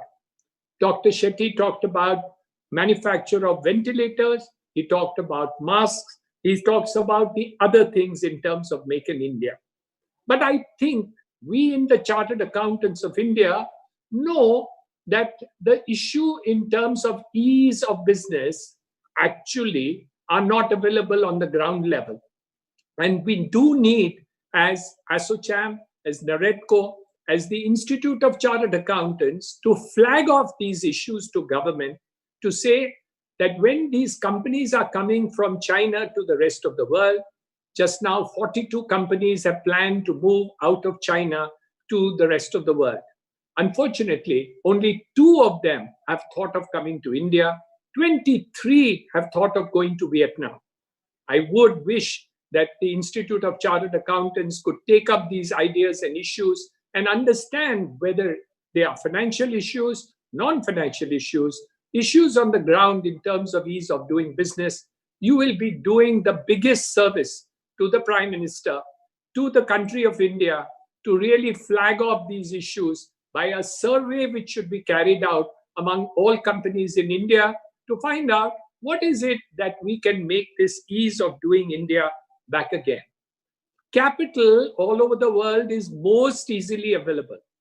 Today, billions of dollars are waiting to go for investments into various bits of countries. Interest rates all over the world are the lowest ever. But in India, we don't have capital and we don't have debt. And we have high interest rates which are available to entrepreneurs, whether they are small and medium or otherwise. It's not easily available. This arbitrage needs to be bridged very quickly. I think the Institute of Chartered Accountants could look at this arbitrage of how this can really happen. And if you can make it happen, the countries all over the world will find it interesting. Let me give you a short story of 5 years ago. In Mumbai, we are now doing infrastructure of 300 kilometers of metro.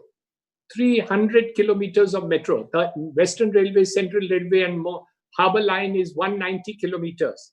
We are going to add 300 kilometers. We have the Cross Harbour Bridge, 22,000 crores.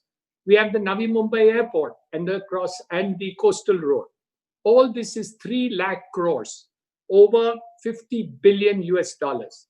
We have now got that loans available from Japan and other countries, a 50-year loan at 0.15% interest rate with a sabbatical of 15 years for repayment of the capital.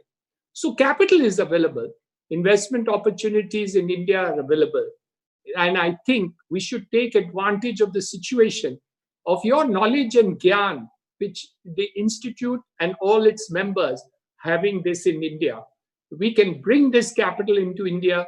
We can bring the debt facilities into India, financially available for our companies, make in India happen, use this COVID situation as an opportunity and not a situation. I love the way Dr. Shetty said, we don't need to do any lockdown again. We need to face the situation. These are the solutions. And I think the Institute of Chartered Accountants of India is the right body to take up these issues. We in ASSOCHAM and NAREDCO would love to partner with you in order to take up these issues with the government of India. Day after tomorrow, I have a meeting even with the finance minister on an interaction as to how to take these way forward. So your inputs would become extremely useful in order to take and treat this situation and not say that this is a bad period. We need to take this and say, yes, the health position was bad, but we use this time and effort in order to use so many things like we have done in the case of education to make the paradigm happen so that there is not a setback of a single day in lack of education that is happening. If we can use the same efforts in the Institute, you will have done a service beyond your entire dreams to make India Atmanirbhar, make in India, which the Prime Minister dreams of, and you will be, and we will be the instruments of this change. Thank you.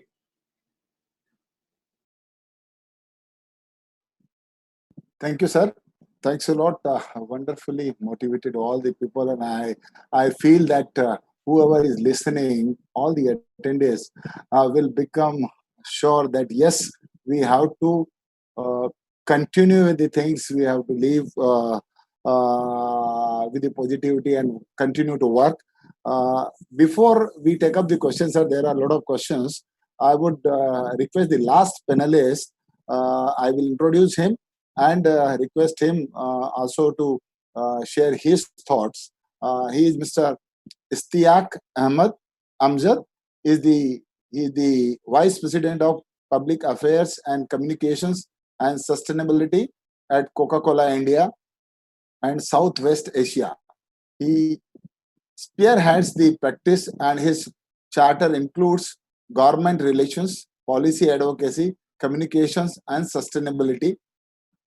With a career spanning more than 2 decades, Mr. Istiak has had the opportunity to work across a diverse set of industries. Mr. Istiak is currently the president of Public Affairs Forum of India and is on the advisory board of AIESEC India. With this, I request Mr. Istiak to please address on certain things where I would like Mr. Istiak to deal with. How do you think the business model will be changing globally for ensuring green economy by adopting good sustainability practices? Should the cost of using natural resources be billed to companies, or what can be done to ensure achievement of SDG 12 of responsible consumption and productions? So I request Mr. Istiak Amjad to please guide all of us. Thank you very much. Thanks a lot, and really pleased to be here. This is both Sanjeev Bhai, Durgesh Bhai. This is probably one of the most revered panels that I have spoken with. Both Dr. Shetty as well as Niranjan Hirandani are the two leaders that many of us have looked up to in different fields, and it is indeed a privilege to be here. Your question is, the very short answer to your question that should companies be responsible for paying the natural resources they use? The shortest answer for this is yes. And not only that companies should be responsible for paying for the natural resources, we have to create a modality where we respect the value for natural resources. And the very interesting thing about SDG 12 is that it talks about two very interesting aspects. The first aspect is responsible consumption and responsible production. I'm one of the people in the corporate world who's often been advocating that we certainly need extended producer responsibility. But at the same time, we often allow the consumer to go absolutely scot-free. And each one of us are consumer. Even if we work for production companies, we are consumers. So what we need is that we need extended producer responsibility, but at the same time, we also need extended consumer responsibility. And what does it really mean and entail? See, at the end of the day, every goods that is produced has got a life cycle. In the new world of overconsumption and affordability of consuming more and more things, we oftentimes end up consuming things much lesser than its real life cycle. For example, I go and buy a pair of shoes for my running. I love that shoes. I use it for my walking and running for a few months. I go to the mall next few months later and I find that one of my favorite brands is on sale and a shoe is available at 50% discount or whatever. I go and buy another pair of shoes. Now, what do I do with the previous pair of shoes? Is an important question I must ask. In fact, I had an opportunity to give a TED talk on this, and I actually gave some of these personal examples that how do we really need to look at it as individual human beings. Having said that and put that context, let's try and understand what has COVID-19 really done to us. And I completely agree with what Dr. Shetty and Mr. Hiranandani has talked about. It has certainly broken the status quo for sure. We had taken for granted that we live in a world where nothing will happen. The COVID-19 has actually told us in as many words that, you know what, we are far more connected with each other than we think we are. in spite of the fact that from, I would say, late February or early March, the entire world tried its best to shut its door. It came down to a level where our building associations, the Resident Welfare Association has shut the gates and the doors. Yet this virus literally permeated through every single human settlement,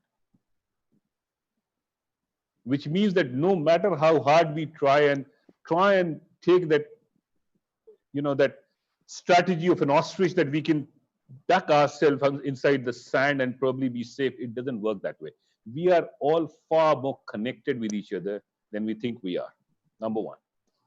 Number two, it's actually, I was reading a very interesting report where the former US Surgeon General Vivek Murthy once said, I love the way he's articulated this. He said, I think that this could be an extraordinary opportunity for us to step back and ask ourselves if we are leading the kind of lives we really wanted to lead. This is our chance to ask ourselves where people fit in our priority list and whether there's a gap between the stated priorities and lived priorities. I can tell you amongst all of us on this panel, none of us will disagree with everything that is written in the Sustainable Development Goal. We all swear by that. Do we live by that too? Is the question that we need to ask. It's not about one organization. It's not about one government. It's about a collective partnership that even Honorable Suresh Prabhuji was talking about.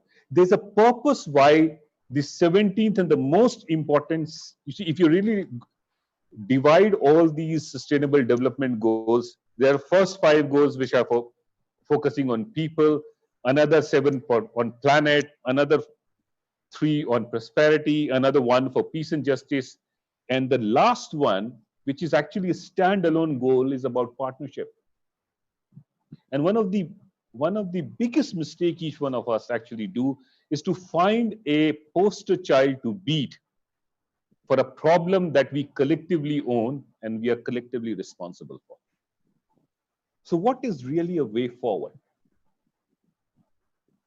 You see, at the end of the day, in a capitalistic, or I would say market-based economy, there is a role that the corporate world has to play. One of the most important role in a scenario like COVID-19 for us was to make sure that if we save and safeguard and ensure that every single person who's associated with us in the form of a direct or an indirect job, his or her job is saved. We don't give enough credit to a work like that, but this is one of the most important work that each one of us had to do. The second important aspect is when we look at our sustainability matrices, when we look at our reporting, when we look at our businesses, how much of our sustainability is integrated with the functioning of our businesses? I'll give you just a few small examples. Coca-Cola is world's largest beverages company. What is our biggest ingredient? Water.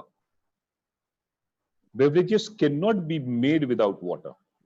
It is therefore incumbent on Coca-Cola to really go and integrate a strategy which makes sure that both within our operations, inside a bottle or outside the bottle of a beverage that we produce, whether it is the entire footprint of that water footprint of our production or the water that we are using to produce a liter of a beverage, has to continuously come down. At the same time, if you are using water from the aquifer or the watershed, it is incumbent upon us to make sure that we go and replenish more water than what we are using. In a country like India, where we have roughly about 4% of the freshwater reserve, catering to almost 18% of the world's population, there is no way where any one of us, forget about Coca-Cola alone, any one of us has the liberty to consume more water than what we should consume. And that is why you'll be actually pleased to know that, in last 5 to 7 years, we have made such concerted effort that not only that we have brought down the water usage ratio in our beverages, we've ensured that almost 3 times the water that we use in our operation is replenished, or we have created opportunities to store that water at the surface level through check dams and a whole lot of other things that we do. The second interesting idea, the interesting thing on which we are working is what is called an idea of a world without waste. I have absolutely no qualms in accepting that because we are the world's largest beverage company, our plastic footprint is high. And because our plastic footprint is high, we must find a solution to reduce that plastic footprint. Now, if you look at the plastic bottles in which you get a Kinley water or a Coca-Cola or a Mazda or a Fanta or a Sprite, in India, just because we have a very strong informal collection mechanism through rack pickers, almost 90% of that bottle is getting recovered and recycled. It is far easier for a company like Coca-Cola to actually go and pay for that credit and go back and meet the extended producer responsibility obligations. What is more difficult is to actually find a solution to recover the plastic packages, which are flexible plastics, or the MLPs, or the other packaging materials, which because of a lower economic value are not getting collected by the rack pickers. That's a tougher job. I often say, and we believe that, in our lives, the easiest thing to invest is money. And the most difficult thing to invest is time. Therefore, you will be pleased to learn that in last 2 years alone, we have created about 26 material recovery facilities in India in 26 different cities. And we are today collecting and recycling almost 30 to 35% of our total volume of the plastic that we are using.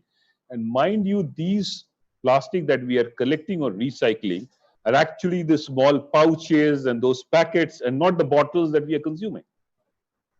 When I had an opportunity of meeting the Honorable Prime Minister when he was in New York last year during the UN General Assembly meeting, and he was meeting the leaders of the corporate world, when we talked about this project, he was extremely pleased, and he said, this is precisely the leadership that I'm looking at from the corporates.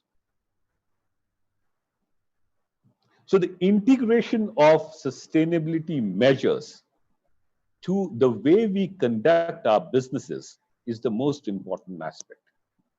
The third and the last thing which I will talk about and leave and conclude my conversation is, a few years back when we started to work on mango juices, we started to go back to the farmers and worked with them, and their productivity increased, and the cost of juice, mango, because of the volume and everything, it became far more competitive. And because there was a good volume and a good quality production, it started to build a new category of mango juices about 10 years back. Just by doing that, we realized that we created an ecosystem between farmers and the consumer, and we were in the middle of it because we are a brand marketing company, so we could, create demands for them. It became a win-win situation for the farmers, for the juice extractors, juice producer, to us, and to the consumer. And that is why we have launched 3 years back a program called Fruit Circular Economy, which is basically taking the advantage of the consumers, the value that we create because of our brands, and take that advantage back to the farmers, so that it's a circular economy where the farmers are benefited from what their produce are really fetching in terms of price. So, in the end, I would say that we really, as I said, have to come together to find a solution which is collective as individuals, as organizations, as governments, and societies, rather than fixing the blame on one or the other. And I'm extremely glad that we are having this honest, transparent, and a very provocative conversation under the ICAI, and I'm very, very pleased to be here. Thank you very much. Thank you so much, Jack. And since we are running out of time, so we'll restrict ourselves to one question from each panelist.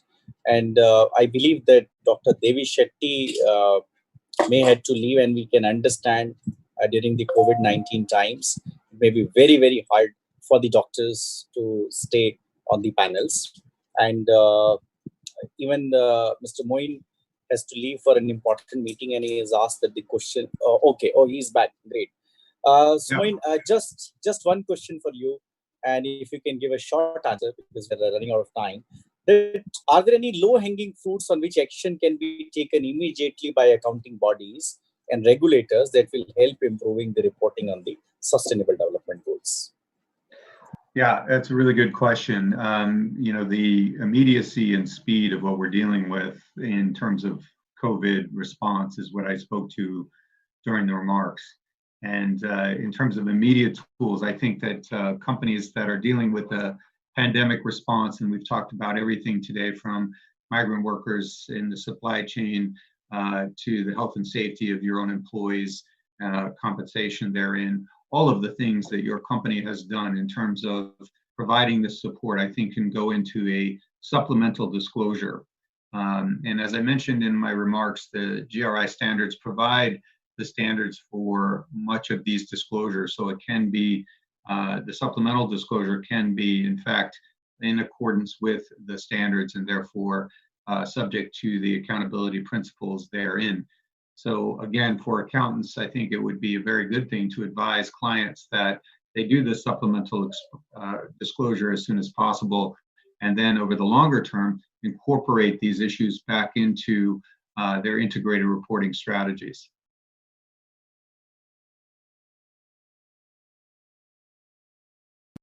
Thank you very much, Tim. And at ICAI, would like to actively work with GRI in the near future. And I would request CA Durgesh Kabraji to ask maybe one question each from Dr. Niranjan Hiranandani and Ishtiaq Hamza. Thank you. Thank you, Sanjeev ji. Dr. Niranjan Hiranandani ji. The question which we have received and which I would like to put before you is, do you think that growth and sustainability are inversely related to each other?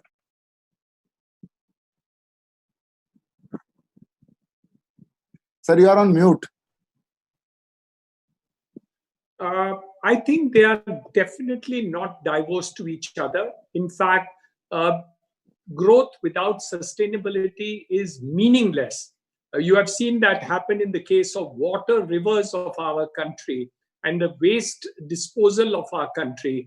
All these ideas have really not happened in the manner which should be. But if you want sustainable development and there is growth but no sustainability in terms of thing, then you will get the rubbish and problems that we have in our country in terms of waste disposal and bad river waters. But I think the thought process is changing. Both developers who are not taking care of environment are now very conscious about this factor. I think the Supreme Court and the NGT have really put their foot down in terms of the cities taking greater care. I think the government and the Prime Minister is also talking about clean rivers and things like that have already been started and initiated. So I do believe that growth has to be with sustainability. The two cannot be divorced of each other. I think we have had enough of that in the last 70 years. The future cannot be divorced of each other. We have to think of it together. That's the only way that I think our country should grow in terms of good health, good hygiene, and sustainability. Thank you, sir. It's very rightly said that you can both cannot be diverse together. They have to. The growth has to be with the sustainability. Now I request Mr. Ishtiaq Amjad about should the cost of using natural resources be billed to the companies? I said that in my remark. The shortest answer for this is yes. It should not only be built to the company, but it should be built to the entire value system. And we will have to create the value chain which is far more sustainable than what it is today. For example, it is almost impossible for a company to really go and make sure that every single plastic bottle that is consumed by a consumer is disposed of properly. But it does not absolve the company to make sure that it goes and really meets its extended producer responsibility 100%. Now, how is that done? Is you have to create models and avenues and platforms that really goes and helps all these consumers to dispose it in a more sustainable manner. So obviously there's a cost to this entire thing, which in some way or the other has to be part of the total value chain that gets created in this entire process. So my shortest answer to this is yes. The longer answer is that the devil is always in the details. So we'll have to find out the mechanism to make sure that this is done in a most efficient manner. Thank you, Mr. STR. Now over to Sanjeevji. So we thank all the four panelists and Dr. Devi Shetty in absentia, Mr. Moin, CA Dr. Niranjan Hiranandani and Ishtiaq Amzad, and we would like to work with the SHM as with Coca-Cola in ensuring that we have sustainable reporting standard, and we look forward for your continued association and patronage with the Institute of Chartered Accountants of India. We invite you to stay tuned to this program for the rest of the duration, which is approximately 1 hour from now. And with this, now we move to the second panel, which is the role of accounting profession in achieving the sustainable development goals.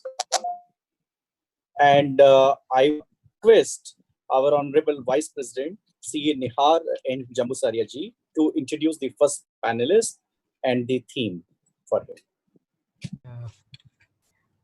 him. Welcome on behalf of the Institute of Chartered Accountants of India to Mr. Satish Gould, who is the head of professional accountants in business committee at IFAC. He heads development of international services for professional accountants working in business and industry. And his key job is to develop thought leadership and guidance in support for finance professionals. So this is the important task that he is handling. Satish, today in this panel, I'll introduce the theme. In the first panel, we had discussion on impact of COVID on SDGs of the UN. And in this panel, what is the role of accounting profession in achieving the sustainable development goals of the UN? UN has set the timeline of 2030 for developing nations. I do not know whether that timeline is too long in view of what is happening around the world. So what will be the role of accountants? Today, everybody believes, in spite of knowing that we have depleting water resources, we have depleting natural capital, we have pollution beyond control, we have floods and cyclones, nature is reacting, and earth, the sustainability of earth is in danger. But still everybody believes that somebody else will. Who was Aditi Haldar? And everybody believes that somebody else will save the world. Please go on. We also understand that earth provides enough to meet everybody's need, but earth doesn't have enough to provide for everybody's greed. In this scenario, what is the role of accounting profession in achieving sustainable development goals, which we must achieve in order to survive and sustain the earth. So this is the theme, and I invite you to speak on this subject. It will be the privilege of our listeners in India particularly to listen to you, and there are viewers from other countries too. Thank you. Thank you, Neha. Can everybody hear me? Yes, clearly. My pleasure to be with everybody. This is such an important topic, and obviously the first thing to say and reinforce, as Sri Amjad quite rightly said, governments and development agencies and NGOs can't solve the Sustainable Development Challenge alone. It really requires also the leadership and the collaboration of business and, of course, the accountancy profession in order for us to be able to make progress to environmental and economic and social development towards the achievement of the SDGs. So obviously IFAC is the global representative body of the accountancy profession, and we work with our 175 professional accountancy organization members. So the profession is IFAC. It's the 175 member bodies, and then we have the well over 3 million accountants who altogether can make a huge difference through their collective and individual actions towards the SDG agenda. And of course, many of those accountants are in India. So in the spirit of SDG 17, which is about working in partnership and in collaboration, there's much that the accountancy profession can collectively do, and that's what I'll talk a little bit about right now. So really, I think the way I'm going to address this today is actually, I think the most important thing is to think that a strong accountancy profession has a significant part to play in the SDG agenda. And this is a point that Sumilia spoke about earlier, because accountancy and what we do as accountants is a public interest activity, is a public interest profession that enables economic and social progress. So what does that really mean in terms of what accountancy and accountants do at their core? Well, the SDGs cannot be achieved if there is no trust or little trust in business and the capital markets and the societies in which they serve and in which they operate. So one of the biggest challenges, of course, is that weak financial markets and development programs don't work if there is fraud and corruption, if there's lack of transparency and accountability, if there's a lack of good governance and effective accounting. So these are all major obstacles to achieving the SDGs and sustainable development. And I think there's just such a very strong evidence base now around the work of the accountancy profession and what accountants do that drives and is fundamental to economic and social development. So let's look at that, let's unpack that a little bit. So, a strong accountancy profession really underpins quality reporting and audit and assurance. And these activities promote and attract increased levels of confidence and foreign direct investment and more effective sustainable development outcomes. A strong accountancy profession drives accountability and transparency in the use of public funds. And it correlates with higher economic growth, reduced levels of corruption, and better outcomes. And there's strong evidence to support how the accountancy profession enables the development of business, but particularly small business, not just in terms of resilience, but also in terms of their part in the overall economy. And development banks and development partners really recognize how a strong accountancy profession is critical in assisting with the achievement of their sustainable development objectives. And that's why they're very active, proactive in working with the accountancy profession in their efforts to meet the SDGs. So first of all, in terms of IFAC and its work with its own members, the SDGs has become a very important part of our work and how we think about success in terms of what we do as an accountancy professions. And as the ICAI is doing, all PAOs can look at what they do through the lens of the SDGs, whether it's adopting international standards in terms of reporting, audit and assurance, ethics, education, developing the profession to ensure strong institutes who are able to support a thriving and strong local accountancy profession is critically important. Advancing education and CPD to ensure that accountants have the skills that are relevant to supporting a broader agenda beyond the financials, and really our voice and advocacy role in terms of raising awareness, because there's still a big job to do to really raise awareness among all accountants of this broader role that they should play and are able to play. Just quickly thinking about the role of institutes or PAOs as we call them, there's much that institutes can do themselves and in terms of their scope of influence in relation to the SDGs to mobilize action. So obviously they support their members.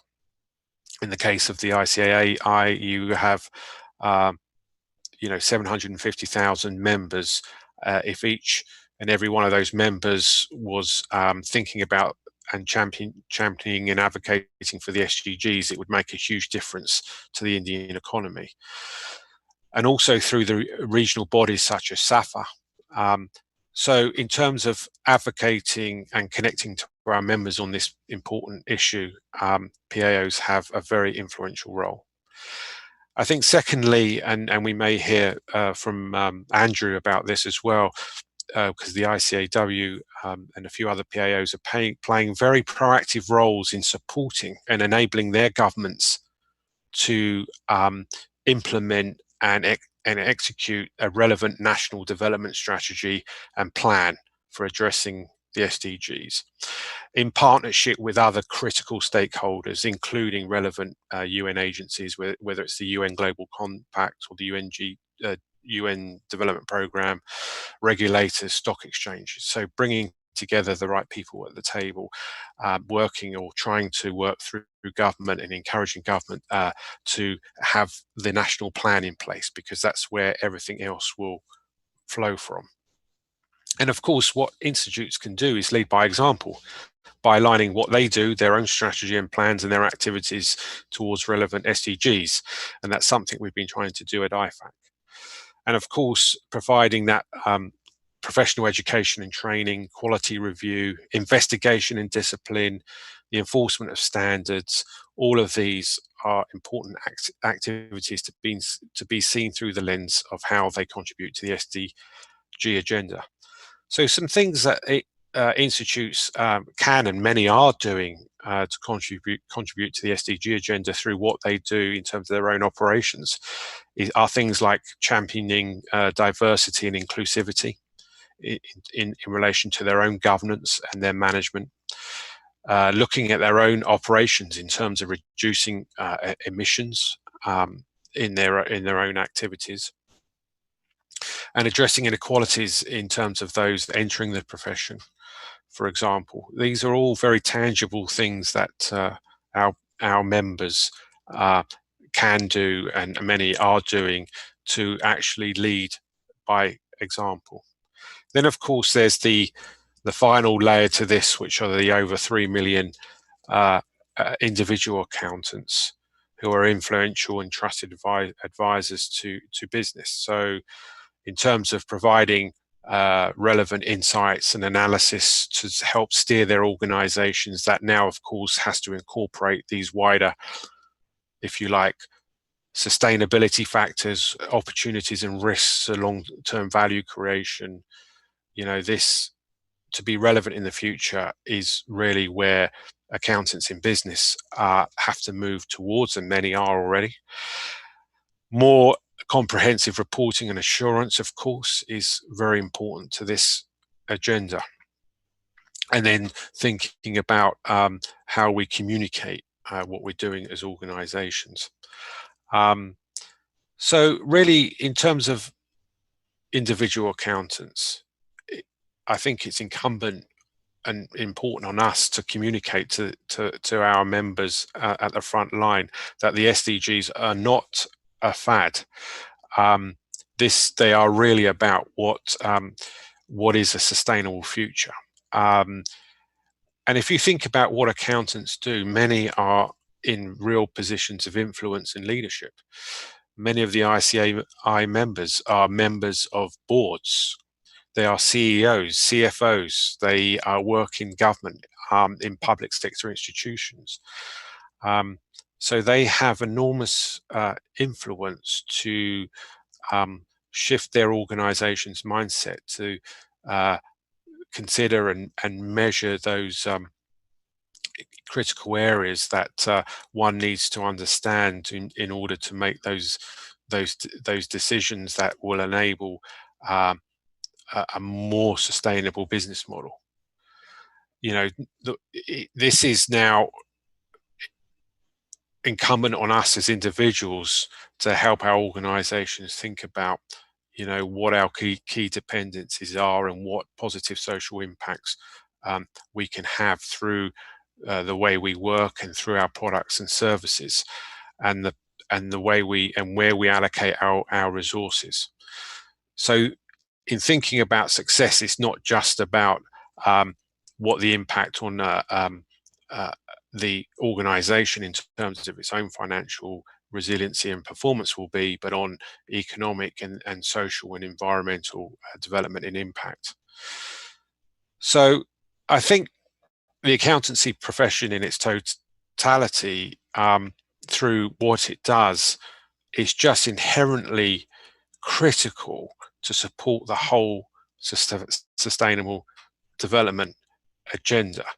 And I think a strong accountancy profession, from IFAC to its members, supporting the 3 million plus accountants out there, will really be such a critical part of achieving the SDGs over the next 10 years. So with that, I'm very happy to participate in this discussion and look forward to the Q&A afterwards.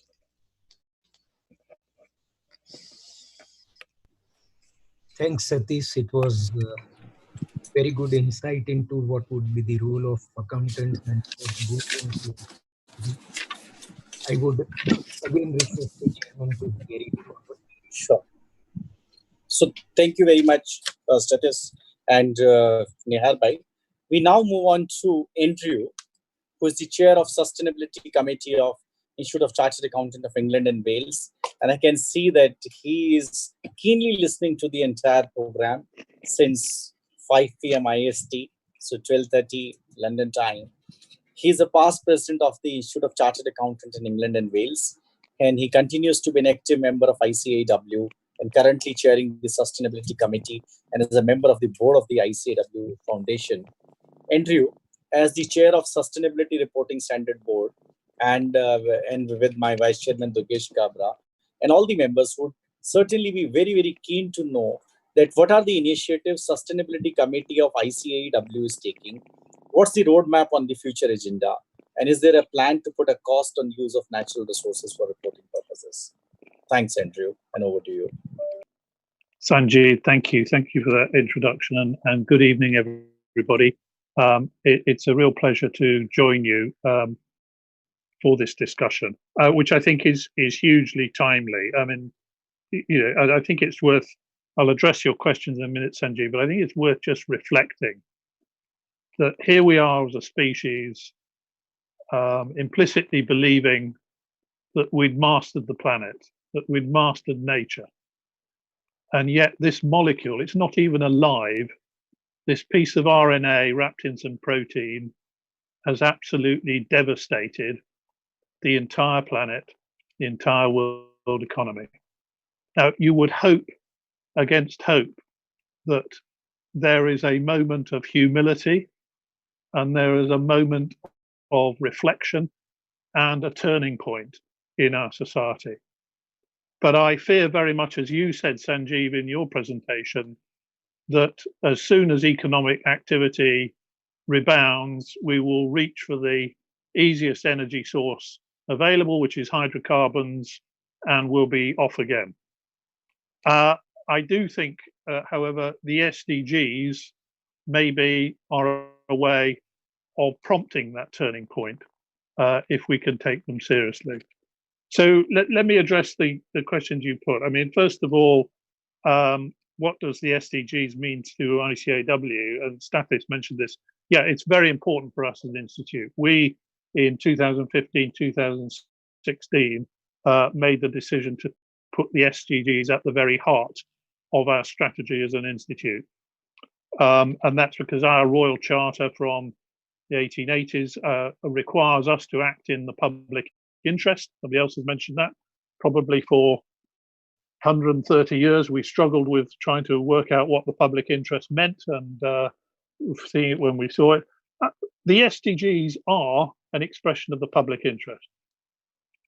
They are the result of the deliberations of 193 countries under the aegis of the United Nations of what needs to be done. What better expression could there be of what the public interest is?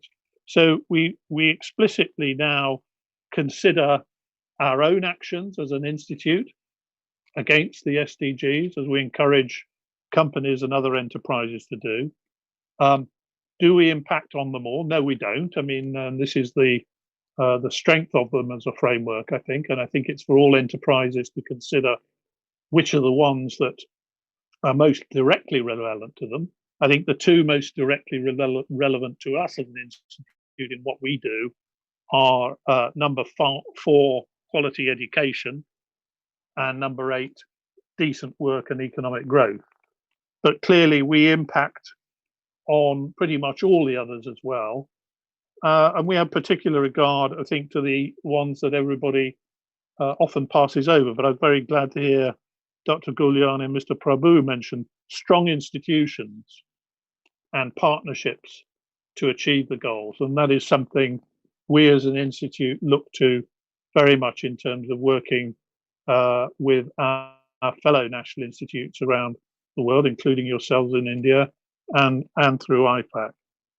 So what are we actually doing? I mean, that sounds like fine words, but what are we actually doing as an institute? Yeah, as I say, we do try and pursue the goals in our own activities. More specifically, we are now bringing the goals and the consideration of the goals into our core curriculum of our qualification. They will form part of the examination of new chartered accountants in years as they develop. We are trying to equip our members, those who are already qualified. Most recently, at the end of last year, beginning of this year, we have given our members, as they've signed up and renewed their membership, in fact, the explicit challenge of considering, as they consider their post-qualification experience, of asking them to consider, do they feel they are professionally competent to deal with the challenges of sustainability and climate change over the next few years? And those are very loaded words. I mean, within ICAW, as within IFAC Code of Ethics, the idea of competence is absolutely key. Are you competent to do the job that you're holding yourself out to be?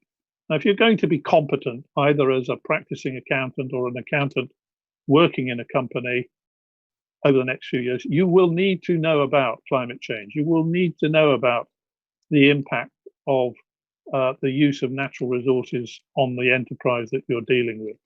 And I think there is a huge task to do, as I think Stathis mentioned, in terms of improving the competence of our members. And we are Trying to do that in a number of ways. I mean, there's a lot of material on our website. We've also did the SDG game, which I'm waving the cards there, try and engage our younger members. So there's a lot of activity there in bringing people up to speed. We're also using our networks, very much engaging with the UK government. Most recently, end of May, our Prime Minister, Boris Johnson, said he looked forward to a fairer, greener and more resilient global economy as a result of COVID-19. And following that up on 8th of June, just over a week ago, we were one of the co-signatories of a letter to the Prime Minister arguing that the SDGs should be used as part of the COVID-19 economic recovery in the UK. As I say, back to trying to make sure this is a turning point in the way we run our economies and organize ourselves economically. And that there should be emphasis on putting health and well-being and job creation at the heart of that recovery. So, but you know, governments can set frameworks, regulators can set frameworks, but I firmly believe it is businesses that are the agencies for change. Those are the ones that bring about real change in the economy. And yeah, absolutely. This is how can we influence this as a profession? The provision of information and measurement and means of accountability are absolutely at the core of what we've done, what we've always done, and what we will do. And I think the economic and social revolution will come more about through what the accountants do rather than necessarily what the activists do. So to turn to your third question, which I think is a really interesting one, should we be putting a cost on the use of natural resources? And I think you put that question to Sri Ishtiaq as well, and he said, yes, but the devil's in the detail. Well, I couldn't agree more, actually. On the one hand, without some sort of accountability, nothing will happen. We all know the intrinsic value of nature. We all recognize that, but nothing gets done unless there is some means of doing that. Things will increasingly not get done. But I stress this is about accountability, and I think just using a cost lever is too narrow and arguably too crude a way of trying to do that. I mean, the questions I'd put again, the dangers, of course, if you put a cost to it, does that legitimize desperation? I've taken the charge for it, so now it's okay to do it. How can you actually cost something that's irreplaceable? I mean, I loved your photo, Sanjeev, of flamingos in Mumbai. I mean, I don't know how many times I've been to Mumbai, but I've never seen flamingos in Mumbai. What price do you put on flamingos being in Mumbai? It's a stupid question. It's not priceable. It also just putting a price on something, it ignores what is the one I think the real challenges here, the complete interconnectedness of nature and the complete interconnectedness of the resources that we use. So I would say, rather than recost it and rather than try and tag this into the framework of financial accounting, which I think has been my personal view, I think has been stretched almost like a rubber band to the point of breaking point already. We need to do things in a different way. We need to recognize that this is about a range of capitals, natural capitals, human capitals, I don't like that phrase either, social capitals, and establish the idea that companies should be accepting their accountability for the use of those capitals, not just trying to put a monetary value on them. Because this is ultimately about not just changing the profit model, but enabling those countries, encouraging those companies to make better decisions in the way they carry on their business. And that recognition is that they are the interrelatedness and the intrinsic benefits for all. So I think the SDGs do that. They do articulate that interconnectedness. They do, by providing that framework, articulate a need for accountability. And there's a number of ways of doing that. I mean, there's a number of initiatives, and I would not be, in the space of this debate, I wouldn't go into the detail of debating which is better word, but the integrated reporting, GRI itself, the Natural Capital Coalition protocol, which provides a way of assessing the way that you are using those capitals and the way you're holding yourself accountable to them. So look, I will pause there because I could go on all night. I'm sure you wouldn't want me to. But I really, again, compliment you on holding this webinar. I think it's hugely timely. And if out of this crisis we can get renewed momentum and renewed awareness of the SDGs, I think that would be a real achievement. Thank you. Thank you so much, Andrew. We'll come back to you with some of the questions. I would request Durgesh Bhai to take us through the next theme. Thank you, Sanjeev-ji, and thanks to the previous speakers. Now, friends, it's a time for another panelist who is from India only and as a good friend of mine also, CA Rakesh Agarwal. CA Rakesh Agarwal is a Chief Risk Officer and Accounting Expert for all the entities within the Reliance Industries Group, covering various business, including oil and gas, refining, telecom, treasury, and he also leads corporate sustainability reporting and RIL's integrated annual reports. He is a chartered accountant and is alumni of Harvard Business School and of Massachusetts Institute of Technology. Friends, with a small introduction, I present before you Rakesh Agarwal.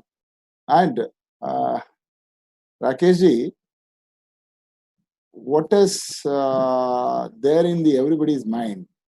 That do you think it is important to promote the importance of external auditing in monitoring and reporting on national efforts to implement the Sustainable Development Goal and their targets?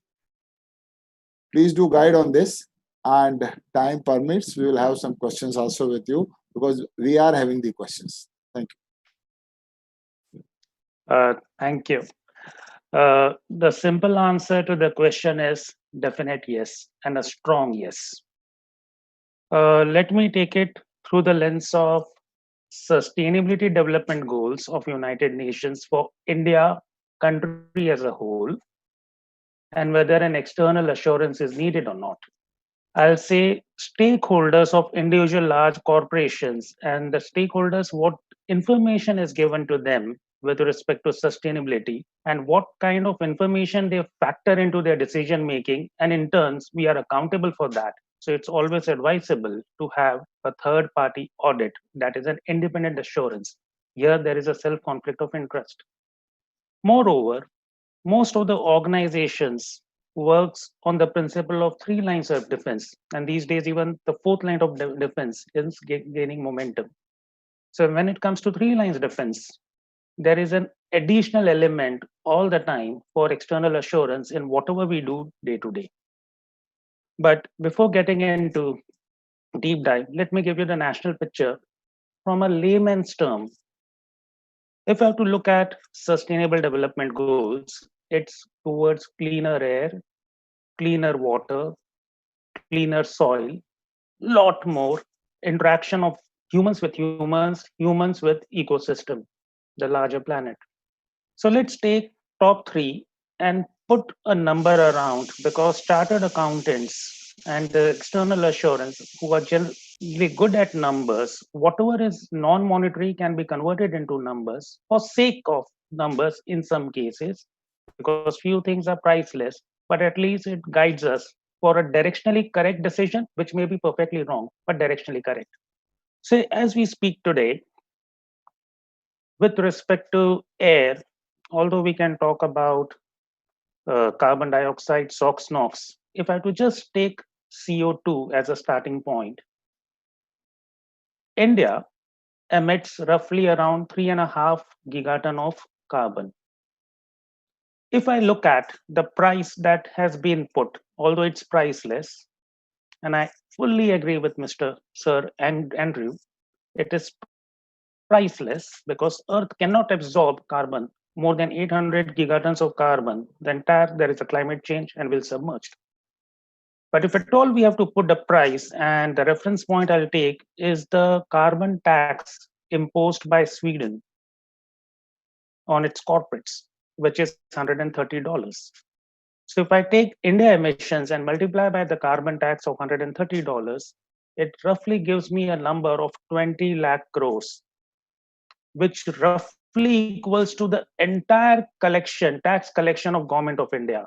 So just one single emission, which is CO2, is roughly equal to the entire tax collected by the Government of India from all sources.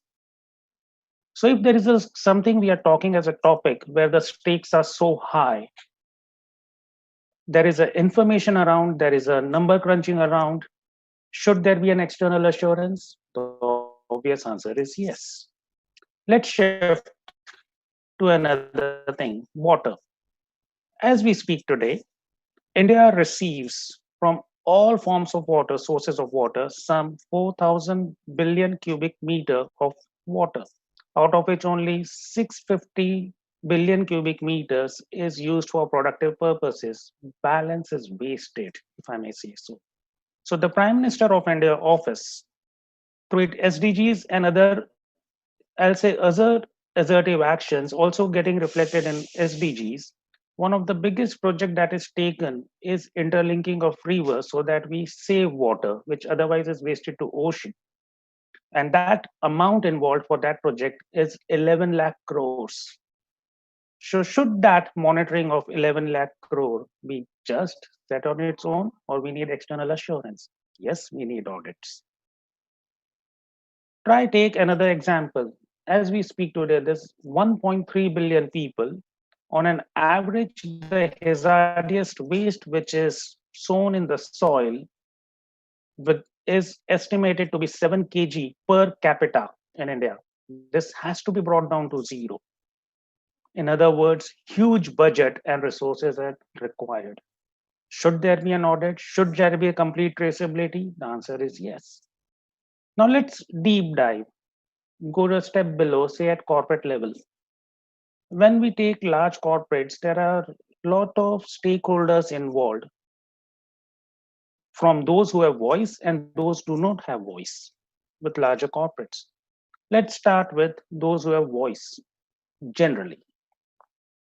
India Inc. is a net borrower, and when they go for fundraising, especially the Canadian funds and European funds, ask for ESG performance, and if it is to their satisfaction, the cost of borrowing is relatively lower. So based on what you submit with respect to environmental related information, concession, and that concession is impliedly there is an agreement of service that you're going to render over and above that what you have committed, which we are going to this honor. And all this is nothing. It needs to be backed by external assurance. Take another situation when you're dealing with customers. These days, there is a fashion, or I'll say the phrase marketing 3.0, which is linking consumers' passion, which includes green and other environmental consideration, which is included in the product. And once we accountability for that, which in other words, external assurance. So is the case with suppliers. There are a lot of suppliers in the world. If you do not comply with sustainability standards, they don't deal with you. So if your procurement team has to negotiate with them, or they have to increase the bouquet of possible suppliers, we have to have ESG, and again, certified by external sources. All this is external audit. But when we come to say internal companies, there whatever is produced, there's a huge back-end systems that produces information. And when there is a standing agenda in quarterly board meeting, which includes sustainability, the information which is used for decision making even the board wants the audit to be done. So I'll say audit is external assurance is, I'll not say that it is gaining importance. I'll say now in the current scenario and on a go forward basis, it's a necessity for India Inc. as well as for national standard setters, including the government of India. So the answer is yes, audit is compulsory, should be compulsory. Thank you, Mr. Rakesh. And indeed, when you have spoken on this and you have said answer is yes, that means there is a lot of opportunities being created for the chartered accountant fraternity and the professionals too in this area, and hopefully it will come. Over to Sanjeev Singhal, the chairman of Yeah. the board. So thanks, Rakesh, and thanks, Durgesh Bhai. I would request Nihar Bhai to ask the first question from Nihar Bhai. We have about 10 to 15 minutes time, so we can see that what is the pace of the question and answer. So one question certainly from each of the panelists, and if time permits, we can take up 2 questions as well. So request you to please ask the first question. Satish, I would like to pose one question to you. And every speaker today suggested that there should be collaborative effort on the part of all countries of the world and on the part of all institutes of the world. Now, in India, whatever material we develop, we put it on our digital learning hub, and ICAI has already offered it to IFAC and all member countries. At the same time, I think sustainability development goals is common for every country. There is no competition. Everybody should contribute to this effort. So at IFAC, is there a movement to bring all these institutes together, put everybody's brain together, and bring out some material which will help everybody in achieving this goal? We understand that the survival and sustainability of the entire planet is at stake. So such an effort is required. At IFAC, what are the initiatives which are taken to bring them together? Thank you, Nihar. Yeah, I think as you know, in terms of our main role in convening sort of knowledge and experience across the profession, this is an area where we've done quite a bit in the last few years to raise awareness. But now the agenda is sort of gaining momentum even more, and post-COVID, I think there'll be so much more attention on not only the SDGs but specific elements of the SDG agenda that we really need to now think about. How do we, in a more structured way, bring that learning together? So, for example, Andrew spoke very interestingly around what they're doing in relation to their members. So, for example, in terms of ongoing professional competence, and in terms of education and what's incorporated in the syllabus. So there are a number of institutes that are really doing very useful and innovative, taking innovative approaches to supporting their members and the SDG agenda. So I think to bring that learning together, which we last really did in the report in 2015, we put out that report to all of the PAOs to provide inspiration and ideas around how, as a profession and how as institutes and accountants, we enable the Sustainable Development Agenda. That's now 5 years old, and we only have 10 years left. And if we think about what's happened over the last 5 years, all of these issues that we've been talking about have only increased in importance. So I think for us, it's very much now going to be looking at how we utilize our gateway to provide, particularly those PAOs who don't have the resources and the capacity with the thinking and the ideas to use to properly engage and sort of use their membership as a platform to influence change. So there's so many interesting things going on out there within the accountancy profession, but they all happen in pockets. So it's very difficult for anybody to pull this together unless there is a global platform to do so. So, but one of the things that I just think is so important, and I don't think IFAC has fully solved it in its own strategy, and I tell you what we struggle with at the moment, but as the ICAW has done and the ICAI has done, is really putting SDGs at the heart of what the Institute is trying to do, and then it filters through all of the key activities of the Institute. I think that's really the only way to really sort of ensure that everything the Institute focuses on and its efforts are focused on the right things in relation to the SDGs, is to make it an integral part of the strategy and the vision of the organization. And I think one of the things I have to be candid, I think that we haven't quite nailed down, and Andrew mentioned it as well, is in terms of the SDGs, where do we have a most direct or relevant contribution to make? And I think we identified in a 2015 report. We identified I think it was 8 or 9 specific SDGs where we as a profession have relevance, and that includes, of course, education, number 4, responsible production and consumption, but then there are others. There's climate action, there's diversity and addressing inequality.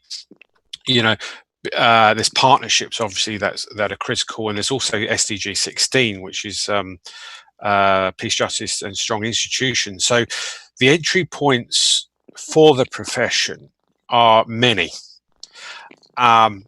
and I think one of the challenges then with that is you can, and I think we have to, at IFAC we're trying to think about how we prevent it, is you can't boil the ocean. You have to have I think some specific focus areas where the accountancy profession can actually make a more direct influence. So we've boiled it down to sort of 8 or 9 SDGs.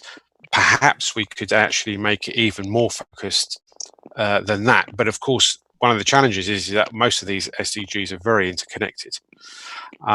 So it's difficult to see individual goals in isolation.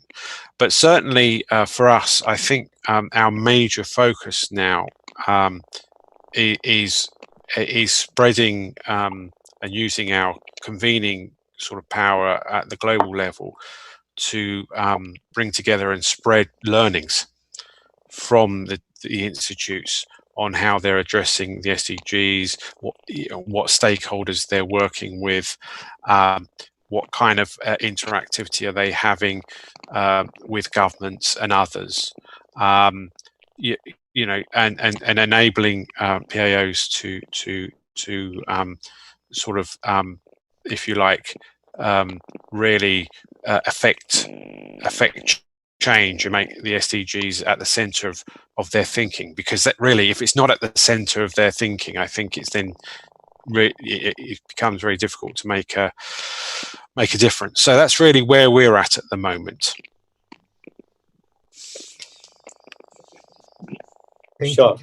So thanks very much, Status. And before I move to Andrew, since Andrew mentioned that this is also part of the syllabus, the Sustainability Development Goals in UK. So to the Honorable Vice President of ICAI, I'm receiving many questions that can this be done in India also? So since you are a torchbearer and you will be holding the highest position next year. So, Nihar bhai, from the ongoing discussion, and of course, no one is going to hold for this response. But do you think time has come that this be introduced in the syllabus of the chartered accountancy as well? Before I move to Andrew for the next question. In my personal view, see, looking at the risk to which the entire world is exposed, including India and every other country, I think it should be part of the syllabus individually, but we may see how our rules permit. The fact that SEBI has not made it mandatory, it is still recommendatory for certain top companies, should not restrict us from making this as a part of the syllabus. What Rakesh said is very relevant, that if you look at the risks that we are exposed to, the external assurance is a must. And if external assurance, if the government start realizing that it is a must for this kind of certification, then this course, if it is made part of the syllabus, it would be very handy for chartered accountants to report on sustainability. So personally, yes, and we can have a look at how we can Sure. do it. So thank you very much, Niyarbai. I know that you represent the industry. So more than 60% of our members in industry, and you are doing a commendable job at the ICAI. Andrew, I now move on to you.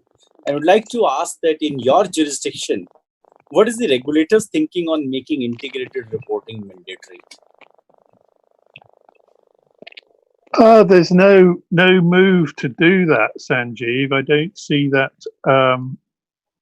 coming from the regulator. The FRC, who is the regulator for public companies here, is very much still attached to a financial reporting model based in IFRS. Having said that, the FRC itself is going through a huge reinvention at the moment because it has widely judged not to have really adequately fulfilled the purpose that it was originally set up to do. So whether that emerges with a stronger focus on the sort of things we're talking about, I don't know. Inevitably, the signs at the moment are that they are focusing very much on immediate COVID-related issues of how well companies are disclosing the effect of COVID on their business, how well they're affecting the risks, how they're considering going concern funding, all that sort of thing. So, no, nothing at the moment, I'd have to say. Thank you very much. And I would request Durgesh bhai for a question for Rakesh Agrawal. Yeah, Rakesh, there is question for you. And from your deliberation, which was told to all the attendees, it has been made clear that there is opportunities for chartered accountants. But to grab that opportunity is, how different is measuring the auditing sustainability than preparing and auditing the financial statement? So unless and until the chartered accountant doesn't know, they'll not be able to grab this opportunity, how it is different from the financial reporting and this measuring the auditing sustainability. Please. First of all, let me say the opportunity is there for everybody, including chartered accountants, to make a big difference in the overall well-being of everybody. And in the process, we are becoming more valuable. From that perspective, if I have to look at how different it is from a preparation of financial statement to a complete, I'll say, SDG report, or I'll say integrated report, or a cluster of other reports which take care of material stakeholders consideration by whatever name called. So if I have to look at SDG, primarily is a non-financial matrix-driven report. When we started 12, 13 years back, we were primarily GRI compliant with highest level of assurance some 12 years back. And as we speak today, we respect some 14, 15 different frameworks, including IARC, GRI. Then if I had to look at SDG report, BRR report, TCFD, so on and so forth. And the biggest difference I see is more than, say, 9/10 of the total parameters or information which is reported is non-financial. It's around non-financial matrix. A typical chartered accountant is trained with respect to auditing the financial statements, for which he has an institution to back to hone up his auditing skills. There are auditing standards which sets how much he should audit, and an accounting framework against which he has to do the assessment of the financial statements. When I look at SDG and other related reports, what is broadly coming out is information in relation to environment. Technically, you may have 30, 40 different kinds of information, but it primarily hovers around, I'll say, CO2, SOx, NOx. It covers social agenda, including diversity and dealing with differently able people, diversity across generation, across jurisdiction, and of course, gender. When we look at governance, which impacts the most, it's about responsible business model, taking care of emerging disruption that is happening with efficient use of technology, with significant disclosures around the risk management, and better the risks are mitigated, the more are the valuations. Discussion around efficient use of scarce resources of all kinds. The impact, direct and indirect, we make in our supply chain. And all this, sooner or later, whenever we look at long-term business model, and if I use the word societal license to operate, these are factored into the cost and the benefits of running the business. So when you project 10-year, 15-year cash flows, you take into account the possible aspirations of society, factor into those costs while you are conducting the business for long. So if I have to say, yes, it is very much different, but with introduction of syllabus and roughly maybe 1 or 2 papers, say aggregating to 1,000 to 1,500 pages, and in CF, I understand people clear 16 papers, each having more than 1,000 pages or so. So that kind of information to begin with respect to domain competencies, as collaborated with other accounting standards, for example, using the work of an expert, be it health professional, be it safety professionals, I believe it will be a task that can be achieved. But yes, as we speak today, more than 70 to 80% of the parameters which are included in a great sustainability reports are around non-financial disclosures. Thank you, Rakesh. Now I request our chairman of the committee to give his concluding remark for a 2 minute or 3 minute or so. Durgesh bhai, really speaking, this was a very, very wonderful discussion. We discussed 3 themes, the UN Sustainable Development Goals, then the impact of SDG, impact of COVID on the corporates and societies, and SDGs in particular, and the role which the accountants can play. And I would like to give this opportunity to you to give your concluding remarks and also give a formal word of thanks. From my side, this was really a wonderful webinar. And my thanks to all the panelists, and we look forward to working with all of them in the immediate future, because the need is immediate to work on the Sustainable Development Goals, and we'll be reaching out to all of you soon from the Institute of Chartered Accountants of India. Over to you, Durgesh bhai, for your concluding remarks. Thank you, Sanjeev ji. Thanks a lot. And indeed, it was a nice panel discussion and the sharing of knowledge with respect to the Sustainability Development Goals and even the opportunities for the professional accountants and the other professionals too. It is, in fact, agreed by all that the COVID has presented the world with the unprecedented challenges. All the panelists has agreed to it, and it is going to change the lifestyle, business style, and whatnot post-COVID for all of us. So we have to change all these styles, especially when Dr. Devi Shetty spoke. He spoke that the younger generation can play the best role in overcoming all these things. And I believe that that is what the demographic benefit is there to the country, and where the country can play a very good role. And various this sustainability development goals. Also, Hiranandani ji has said that how the government and the industry and the entrepreneurs can work together for overcoming with the various hurdles which have come because of this COVID-19, and how the sustainability can be maintained in the business and the economy. He has discussed about all these things.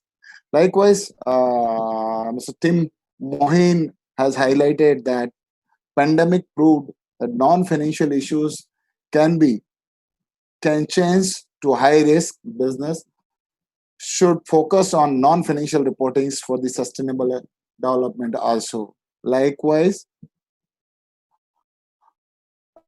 Mr. Andrew also has spoke about the various initiatives taken at the ICAEW with respect to the sustainable financial reporting and how it is being done at ICAEW, which is going to help all of us. Besides this, the status goal has also mentioned that the accountants have a crucial role to play in SDGs achievement, especially by supporting and enabling the government for implementation of strategies and plans for achieving the SDGs. So friends, indeed this webinar and the panel discussions, which is being organized by SRSB of ICAI for the benefit of all, is going to have the new area available to all the chartered accountants and professionals. Beside that, we are understanding what are the sustainability and what are the sustainability development goals and how it is going to impact the business and lifestyle. So unless and until we do not focus on the planet, we do not focus on the profit, we do not focus on the person. All three together have to be focused for anything to be sustained in this economic era, in this globalization era. Then only we all will get benefited out of it. So with this, I would like to thank all the panelists who have spared their time. Beside panelists, let me thank our President, Vice President, Shri Atulji and Shri Nihar Bhai for sparing their valuable time and guiding all of us in having this wonderful webinar, global webinar. In absentia, we also thank to Sri Suresh Prabhuji, Sri Devi Shetty ji, then Sumela ji, then Mr. Tim Mohin, Niranjan Hiranandani ji. All of them I give the word of thanks on behalf of the Institute of Chartered Accountant of India and Sustainability Reporting Standard Board for being with us on the panel, and also to Mr. Andrew, to Mr. Satish Gold for being with us. It was really wonderful to have you here over in this panel. Thank you all. And at last, thanks to all the participants and attendees, also to the back office staff and the secretary of the board, Jyoti, saying, for coordinating everything. Thank you all. Thanks a lot to one and all. Thank you very much. Namaste and bye. Namaste.